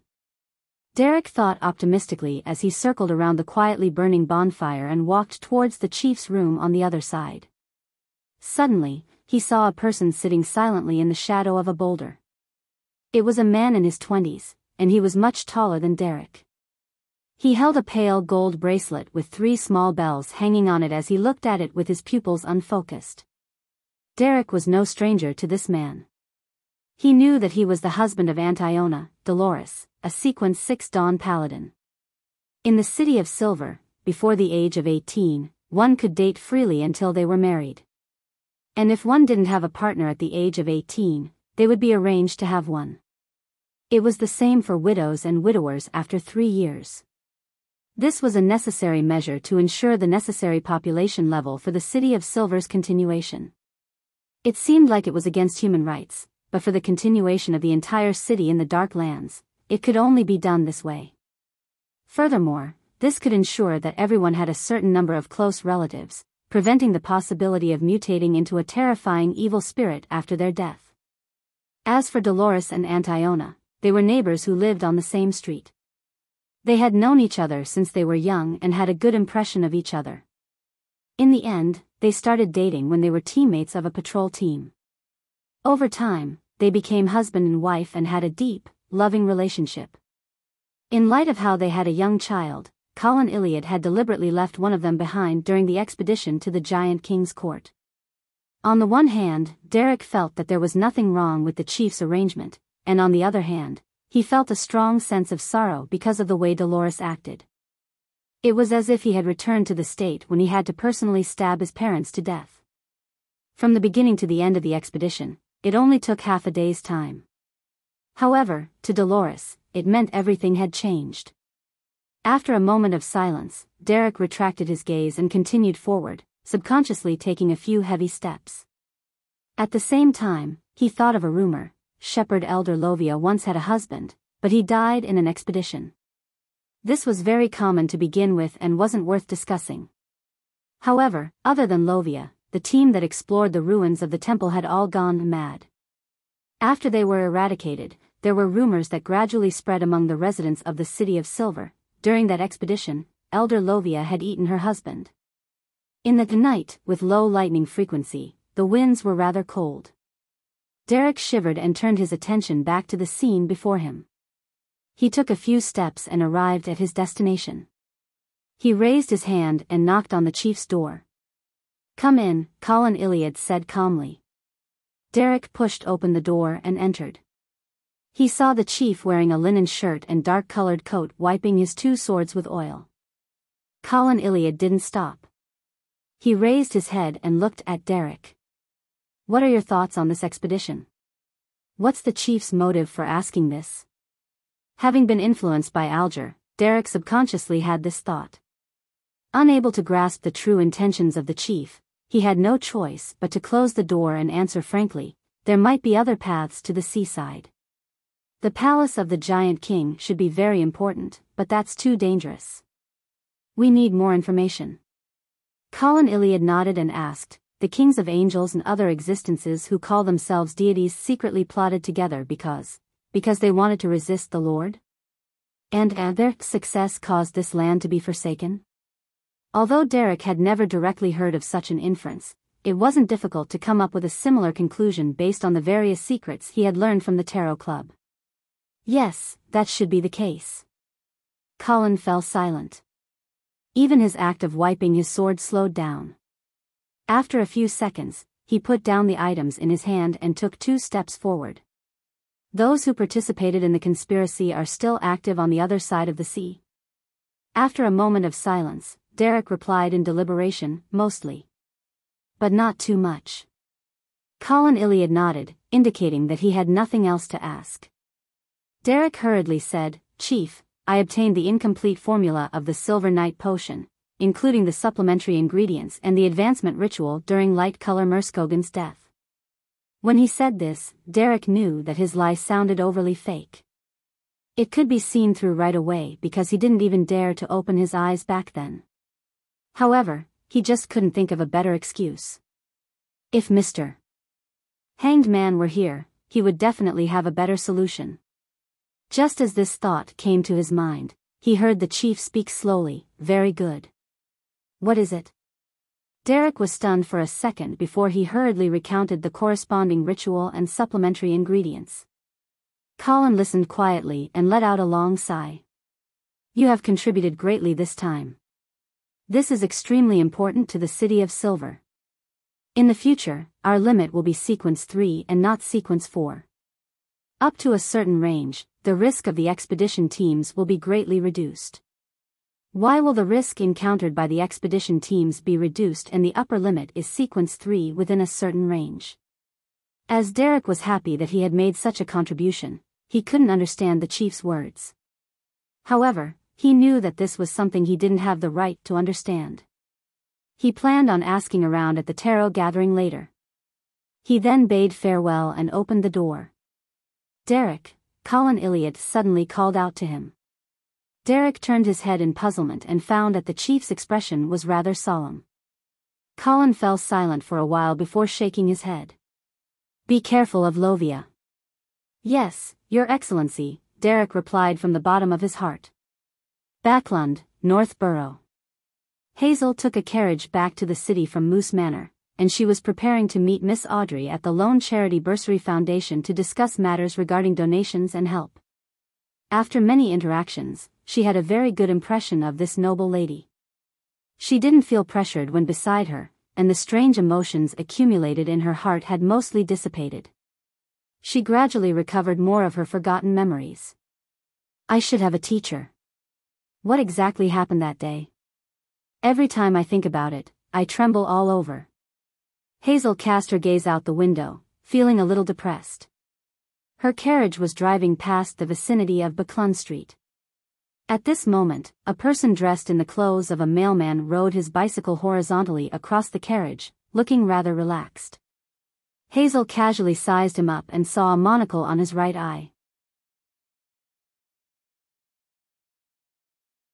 Chapter 11:24 Enhanced Teammates. Hazel's gaze instantly froze as she felt something rapidly expanding in her mind.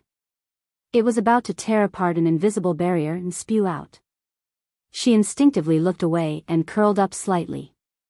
Then, she felt a ray of light shoot out from the depths of her heart, exploding into countless memory fragments in her mind as it howled, raging back and forth. She suddenly remembered what had happened at home that day.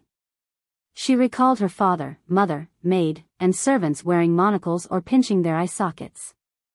The indescribable horror was so vivid, as though it had been carved into her bones.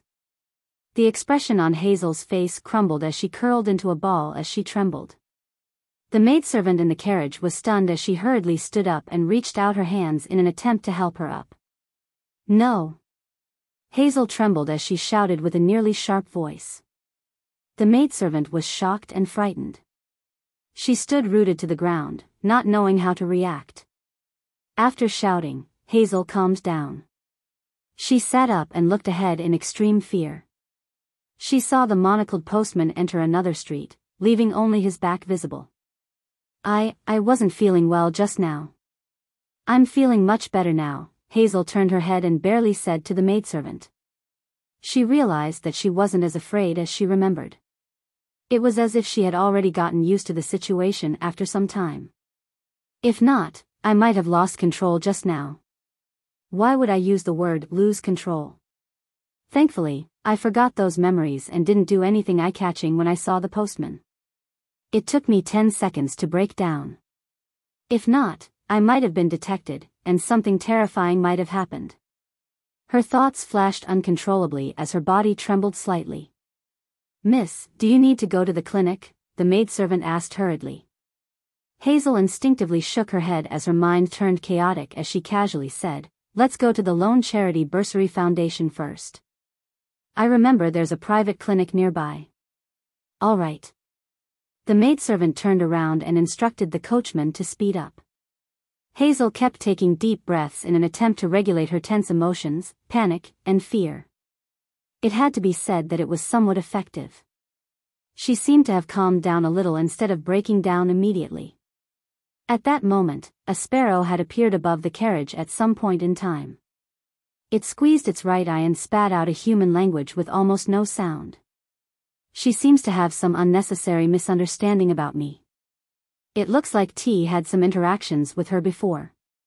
Ah, she's a resident of Backlund Street. Interesting." Before long, the carriage arrived at Phelps Street. Seeing that the Lone Charity Bursary Foundation wasn't far away, Hazel suddenly said, "To the cathedral. Turn towards St. Samuel Cathedral first. I want to pray." She wanted to tell the bishops what had happened that day and what she saw today. In the gap of the carriage, a black ant moved its feeler on its right and whispered in a human voice, "Humans nowadays are really lacking in creativity. They go to cathedrals at the first sight of problems. I thought I would discover something if I followed her. Next time, I'll steal the cathedral in front of them." As he spoke, the other feeler of the ant moved as well. Hazel immediately forgot what she had just said and what she had just recalled. She had forgotten that she had met a postman wearing a monocle.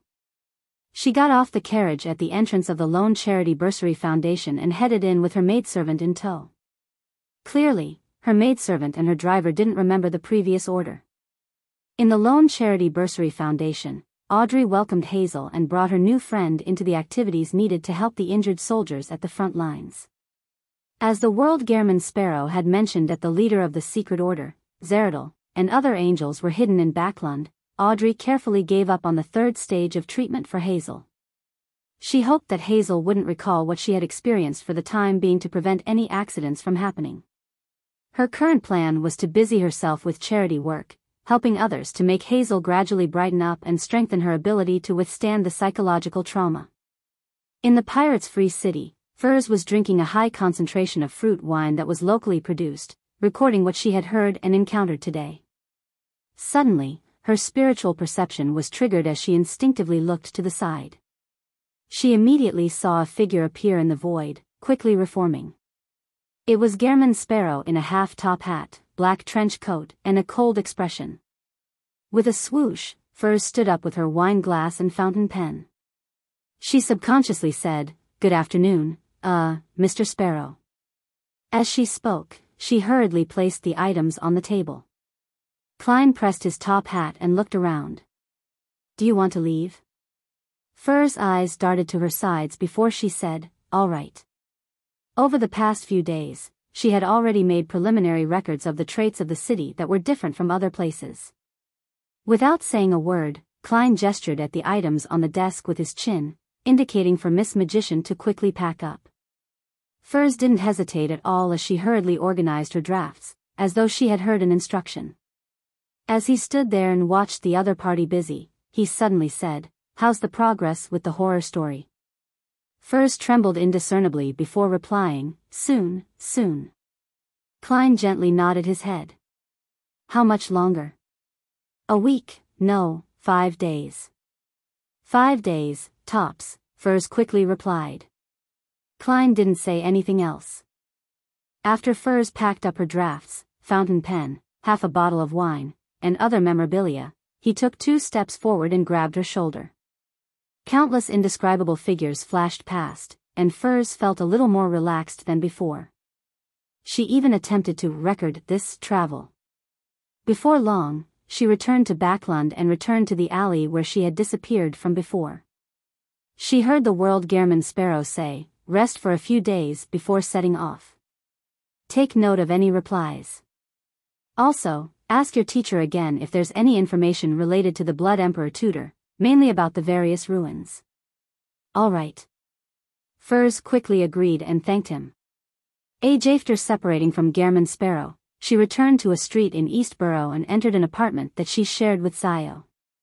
Zio put down the newspaper and looked at her friend. "Was it effective?" "Pretty good. I went to a free city belonging to the pirates this time." Before Furs could finish speaking, her expression changed slightly. "Give me my coffee beans and cigarettes." "Why? Was it lacking there?" Zio asked in puzzlement. Furs ran straight for the room inside and sat in front of the desk. She opened her drafts and picked up a pen. Without looking back, she said, "For the sake of the new book, remember to make me coffee." Zio followed her to the bedroom door. When she heard that, she opened her mouth but didn't say anything. In another spot in Eastborough, in a rented apartment with a similar layout. As Zeradal had already arrived in Backlund, it was unknown when Amon would be baited over. The Red Angel evil spirit's true motives were unknown, and he was planning on preventing George III from becoming a Black Emperor. On the one hand, Klein was trying his best to digest the Bizarro sorcerer potion, and on the other hand, he was making various preparations. At this moment, after handling the magician, he opened up a piece of paper and wrote, "Dear Mr. Azek, I've recently learned quite a bit of ancient history. I believe you will be very interested in it. Otherwise, you wouldn't have chosen to be a history teacher after losing your memories. This history involves some concealed secrets, so it's not convenient to describe them in a letter. When you wake up, I will share it with you in person. Also, I can create a charm called Yesterday Once More. Once used, you can find your past self through the historical void and borrow power from him. This is actually not something worth paying attention to. What's most important is that you can retrieve your memories from your past self. There's no need to use decades to slowly awaken them. I believe you will like it. I attached 2 with this letter. If you wake up, you can try their effects. I'm currently in an environment filled with undercurrents. If you come over, please be careful. Please observe the situation in advance. On the matter of George III advancing to a black emperor, I will try to do something, but the chances of success are very slim. Finally, I wish you well. I also wish that you wake up soon. Your eternal student, Klein Moretti. After folding the letter, Klein stuffed 2 Yesterday Once More charms into the envelope. Following that, he took out Azek's copper whistle and blew it. The huge skeleton messenger immediately emerged from the floor and received the letter with his head at a height lower than Klein. Klein nodded slightly and watched as the messenger disintegrated into bones before disappearing.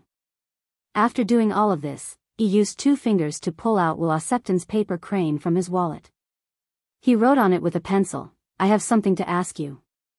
He placed the paper crane under his pillow and lay down on it. With the help of cogitation, he entered a deep sleep. In the depths of the pitch-black sharp tower, Klein once again met Wuxia Septon, who was sitting in a black baby pram. Without waiting for the other party to speak, he directly asked, "Do you know who can provide the method needed to accommodate the uniqueness? What kind of price would it take? If the price is too high, then forget it." Klein added inwardly. Wuxia Septon, who was sucking on his thumb, was taken aback. "You want to help me accommodate the die of probability?" Klein nodded seriously and said, "Regardless of whether it's a success or not, we should try our best." Just as he finished speaking, Wuxia Septon's tears rolled down his cheeks. The chubby baby pounded his hands to the side and cried sadly. He whimpered and said, "It's useless. It's too late. I've already rebooted, and I still have to spend at least 22 years growing before I can accommodate the uniqueness. Why didn't you say that earlier? I'm really unlucky. It must have been that silly snake, Ouroboros, who took too much of my luck." Chapter 11:25 Opportunity. As he listened to Wuxia Septon's tearful complaints, Klein was at a loss as to how to react. He could only remain expressionless.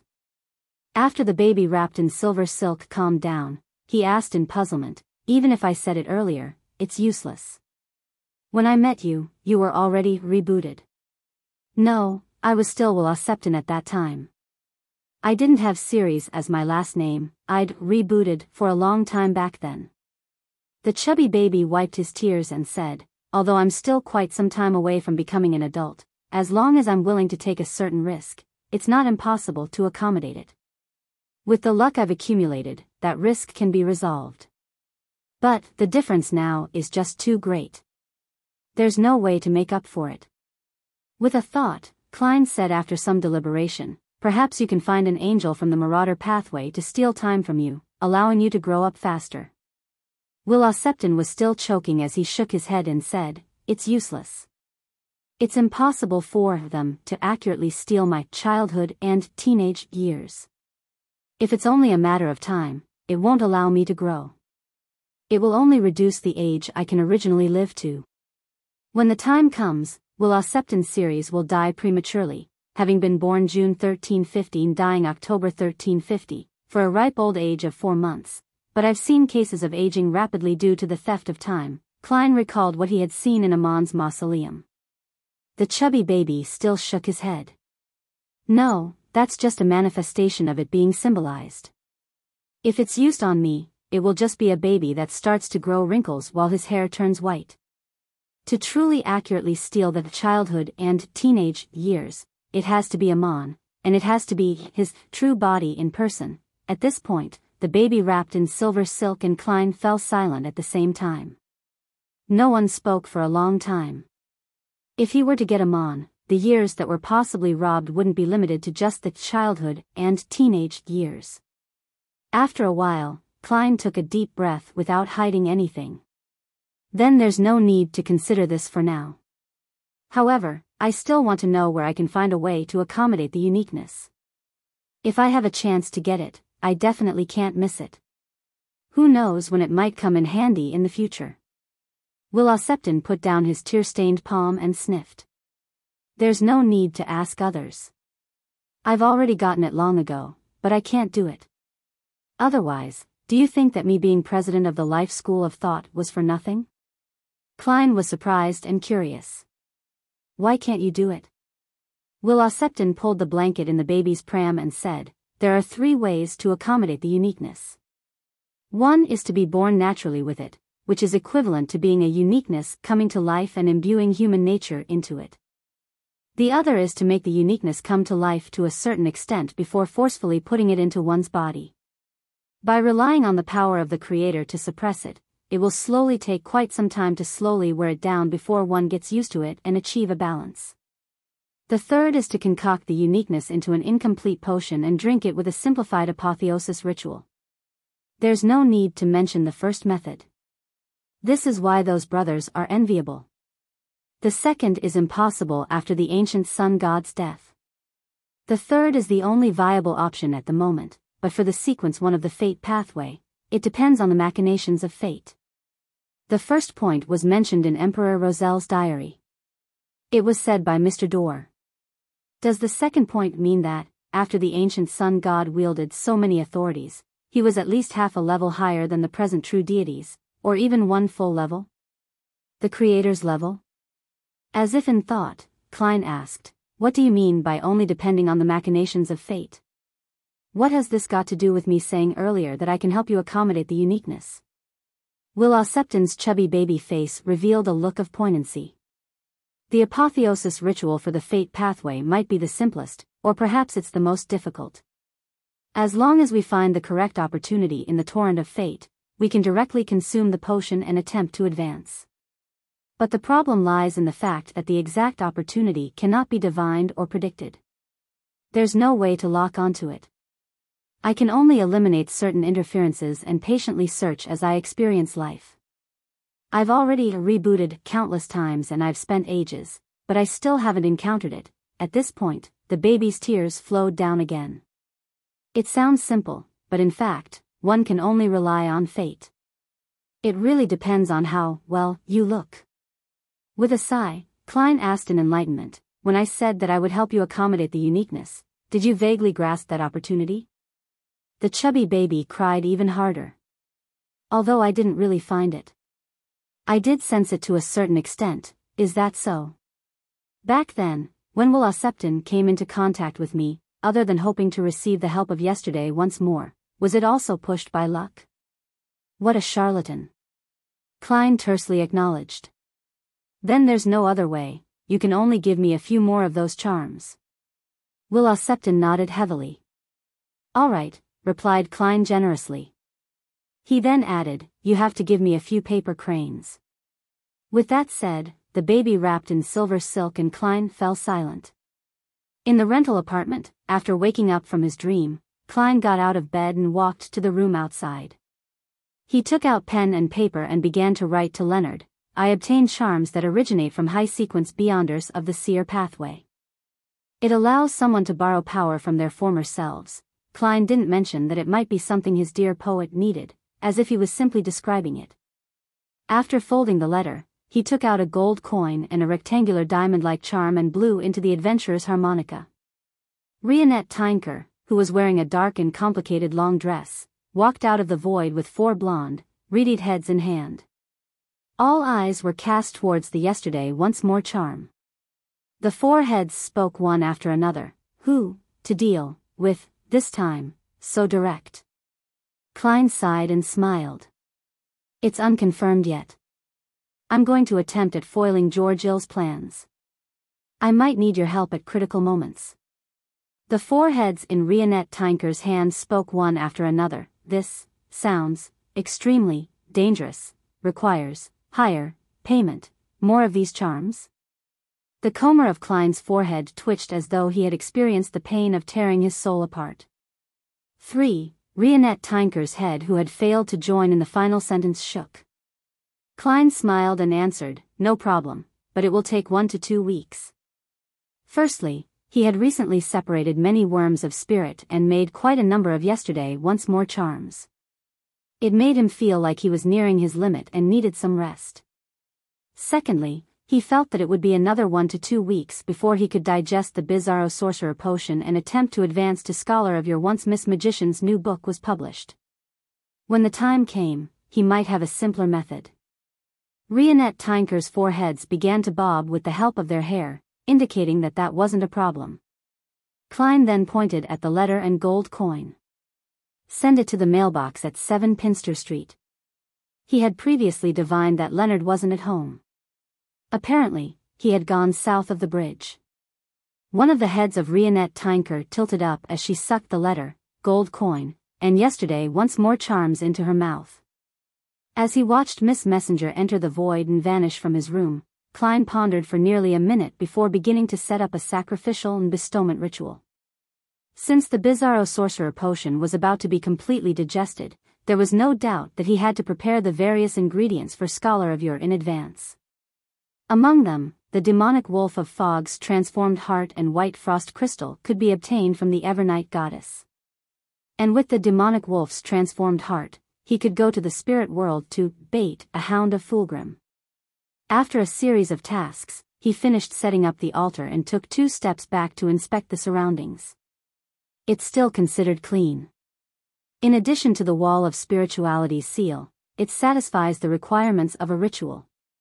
I haven't made any contribution recently, so how should I ask for a bestowment? Could it be that I'm telling the goddess that I plan to take a credit loan and pay it in installments? Will this be a little sacrilegious? I'll try to sacrifice something of value. If the goddess is willing to accept it, she will do the corresponding bestowment. Something of value. As he thought, his thoughts moved to the junk pile above the gray fog. He really wanted to pack up the items he couldn't sell for the time being, such as the biological poison bottle, the interrogator beyonder characteristic, lunatic beyonder characteristic, Blather's aura, thousand-faced hunter's blood, six-winged gargoyle's eyeball, spirit world plunderer powder, and other items to sacrifice to the goddess to exchange for the materials needed for Scholar of Your. However, he felt that this would make the goddess seem like a rag-and-bone man, hence, he could only give up the idea. It has to be of roughly the same value. I can't use Grozelle's travels, it hides quite a bit of secrets. Perhaps it will be of great use. Yes, the next time Little Sun and the others explore the Giant King's court, I can give them Grozelle's ashes. This time, I wasn't sure how far they could go in the expedition, and was worried that they were unable to return after entering the Grozelle's travels. See God's scepter? That's even more important. Not only is it my most powerful sealed artifact, but it also involves the believers of the sea god. It will be my anchor for some time. When I have other things, more anchors, it can be given to Mr. Hanged Man. Vin Rambise's Beyonder characteristic. This has already been promised to Miss Justice. After some thought, he realized that he didn't have many choices left. One was Life's Cane, and the other was the Flaring Sun charm, the Fate Siphon charm, yesterday once more charms and control spirit bullets. The latter are all disposable items. Even if they're combined, their actual value wouldn't be comparable to the main ingredient of a Sequence 3 potion. Besides, once my ability to transfer wounds improves, it can take over a portion of the Life's Cane's effects. After hesitating for a while, he finally made a decision. Chapter 1126, Unexpected 1. After bringing the wood-colored cane back to the real world, Klein immediately began the ritual. He lit the candles and burned the corresponding essential oils and herbal powder, took 2 steps back, and skillfully recited the honorific name of the goddess. Finally, he said, "I sacrifice this cane filled with life to you. I'm willing to receive your blessings." He didn't directly mention the demonic wolf of Fog's transformed heart and white frost crystal. This was equivalent to making an equivalent exchange, not offering sacrificial items and praying for a bestowment. There was no need to be too meticulous in other aspects of the ritual, but this was a case of showing his attitude at a fundamental level. He felt that he needed to be careful. When Klein finished his sentence, 2 out of the 3 candle flames swelled and intertwined, forming an illusory and dark mysterious door. The door slowly opened, creating strong invisible winds. They swept up the life's cane, allowing it to disappear into the seemingly endless cosmos through the gap of the illusory door. Immediately following that, there was a flash as 2 items tore through the barrier and landed on the altar without making a single sound. One of them was a strange heart formed by wisps of white mist, and the other was crystalline frost that emitted cold air. Klein was delighted as he hurriedly lowered his head to thank the goddess for her bestowment. When he raised his head again, the dark and mysterious door had closed. It rapidly faded away, and the altar was completely restored to normal. Phew, it really succeeded. Klein heaved a sigh of relief and took 2 steps forward, putting away the demonic wolf of Fog's transformed heart and white frost crystal. At this moment, the relaxed him couldn't help but have a thought that he absolutely couldn't say out loud. If I had known that it would go so smoothly, I wouldn't have had to use my life's cane. That huge junk pile might have been enough. Perhaps I didn't need to sacrifice anything, and the goddess would have bestowed them to me. The present situation indicates that she is personally supporting me becoming a scholar of yore. Of course, this way, if I receive too many bestowments, who knows what price I'll pay in the future. Using life's cane to trade for it makes me feel more at ease. Well, from the looks of it, before advancing to sequence 2 and becoming an angel, the goddess will still shower her blessings on me. In the future, it will be hard to tell what kind of developments and changes will happen. With this in mind, he reined in his thoughts, ended the ritual, and tidied up the altar. Then, he began to plan on how to deal with the hounds of Fulgrim, the so-called Sapphira Castle keepers. A magician never performs unprepared. South of the bridge, Rose Street. Leonard changed into a black and white police uniform and wore a red glove. He led his team members and the real policemen to the only cathedral of the Church of Earth Mother in Backlund. The epaulets he was wearing corresponded to a high-ranking inspector. But in fact, with his status as a captain of a Red Gloves team, he should be equivalent to a superintendent or even a chief superintendent. However, officers at that rank wouldn't involve themselves in such missions. Wearing those epaulets to the Harvest Church would easily arouse the suspicion of the public. After passing through the door, Leonard scanned the area and realized that it was empty. There were only 2 figures. One was sitting in the front pew, focused on praying. The second was the handsome man dressed in a priest's robes. He had black hair and red eyes. Emlyn White. Leonard nodded secretly as he walked down the aisle to Bishop Yutravsky. He then coughed twice, making the half-giant bishop open his eyes and look over. "I'm an inspector from the Backlund Police Department." Leonard showed his identification and said, "We would like to invite you back to assist in our investigations." Father Yutravsky stood up slowly and asked in a calm tone despite looking down at him, "What's the matter?"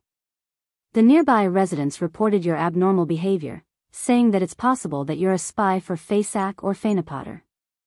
Leonard explained the reason he had long come up with.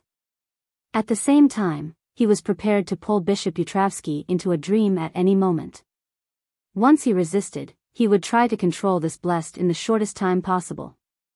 With the Red Gloves team's distribution, as long as they didn't directly encounter a true demigod, even if they were to face a blessed who was in charge of a holy artifact, they would have a good chance of taking down their opponent.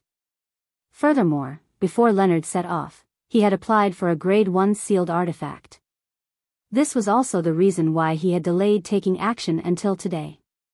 Father Yutravsky fell silent for 2 seconds before turning to look at Emlyn White, who was standing by the candle stand. Emlyn's slightly complicated expression froze. He opened his mouth, but didn't know what to say. Father Yutravsky retracted his gaze and nodded slightly.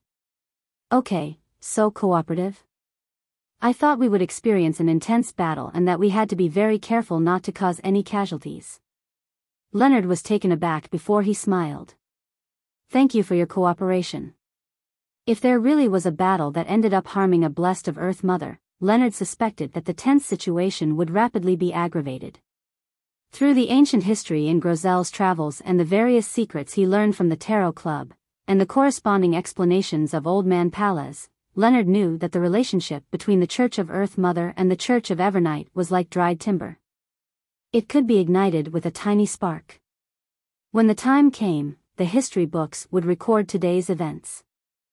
The war would go from a localized problem to a fuse that ignited the globe. Leonard Mitchell had lit a religious gunpowder keg. Phew. Seeing that Father Yutravsky didn't resist and accepted the protective custody, Emlyn White secretly heaved a sigh of relief. He was very satisfied with his performance at the Tarot Club. At this moment, the Red Gloves team member, Cindy, looked at Emlyn, who lacked a level of masculinity due to the gentleness of the soft moonlight. She lowered her voice and said, Cap, sir, there's still a priest. Should we take him with us? Yes, we can temporarily shut down the Harvest Church for some time to prevent any accidents from happening. Emlyn, Leonard, after a few seconds and repeated deliberation, Leonard finally said, if the spy case involves Fainapotter, he would also be considered a suspect. Let's invite him back to assist in our investigations. Emlyn was stunned, unsure of what expression to show in response. East Borough, in a 2-bedroom rental apartment. Furs rubbed her dark eye circles and drank the last mouthful of bitter coffee. She stood up abruptly and began changing her clothes. Done writing? Zio, who was enjoying her breakfast, was taken aback. It had only been a day and a half. Furs shook her head and took a deep breath. No, but I've already written the first volume. I can hand it over to the editor of the publisher. If it's serialized, there's no need to finish it all now. Zio thought and said, this is indeed a good idea. It can effectively reduce your stress. Furz's expression twisted as she closed her eyes. I hope so. In another rental apartment a few streets away, after a series of tasks, Klein, who had come up with a plan and made his preparations, put on creeping hunger and quickly turned transparent as he entered the spirit world. Looking up, he saw the 7 pure lights that comprised of 7 different colors. He released the arms of his 2 marionettes and took out a box. He removed the wall of spirituality around it, allowing the aura of the demonic wolf of Fog's transformed heart to emanate from it. Then, he pulled a Nuni while a Nuni pulled Kona's. Together, the 3 of them rapidly teleported deep into the spirit world. Along the way, all kinds of strange spirit world creatures passed by them like oil paintings that depicted hell. After an unknown period of time, Klein's premonition for danger suddenly stirred as a scene quickly appeared in his mind. Red, black, white, blue, and other colors saturated and overlapped as a slender figure suddenly appeared. It looked like a hound. Its entire body was covered in black short fur, and its eye sockets were 2 balls of dark red burning flames. The ends of its mouth extended to the back of its head. It clearly existed there in its corporal form, but it gave off an illusory feeling that felt surreal. Hound of Fulgrim. Klein immediately turned around and faced it. He released his 2 marionettes at the same time, allowing them to wander in different directions. In the blink of an eye, the Hound of Fulgrim appeared. The 2 dark red flames, which weren't too deformed but were absolutely terrifying, turned and looked at Klein. Right on the heels of that, its figure became more and more illusory. It instantly disappeared, as though it was a projection from history. It ran away just like that? As Klein muttered to himself in shock, he became even more wary of the possibility of a surprise attack. More than 10 seconds later, 2 figures phased into existence. They were covered in black fur, their eyes burning, and the corners of their lips extended to the back of their heads. However, there was only 1 dark red flame left in the eye sockets of each of the 2 monsters. The remaining fireballs were in their paws. Without waiting for Klein to react, the 2 Hounds of Fulgrim lay down in the void of the spirit world and wagged their tails. They wagged their tails.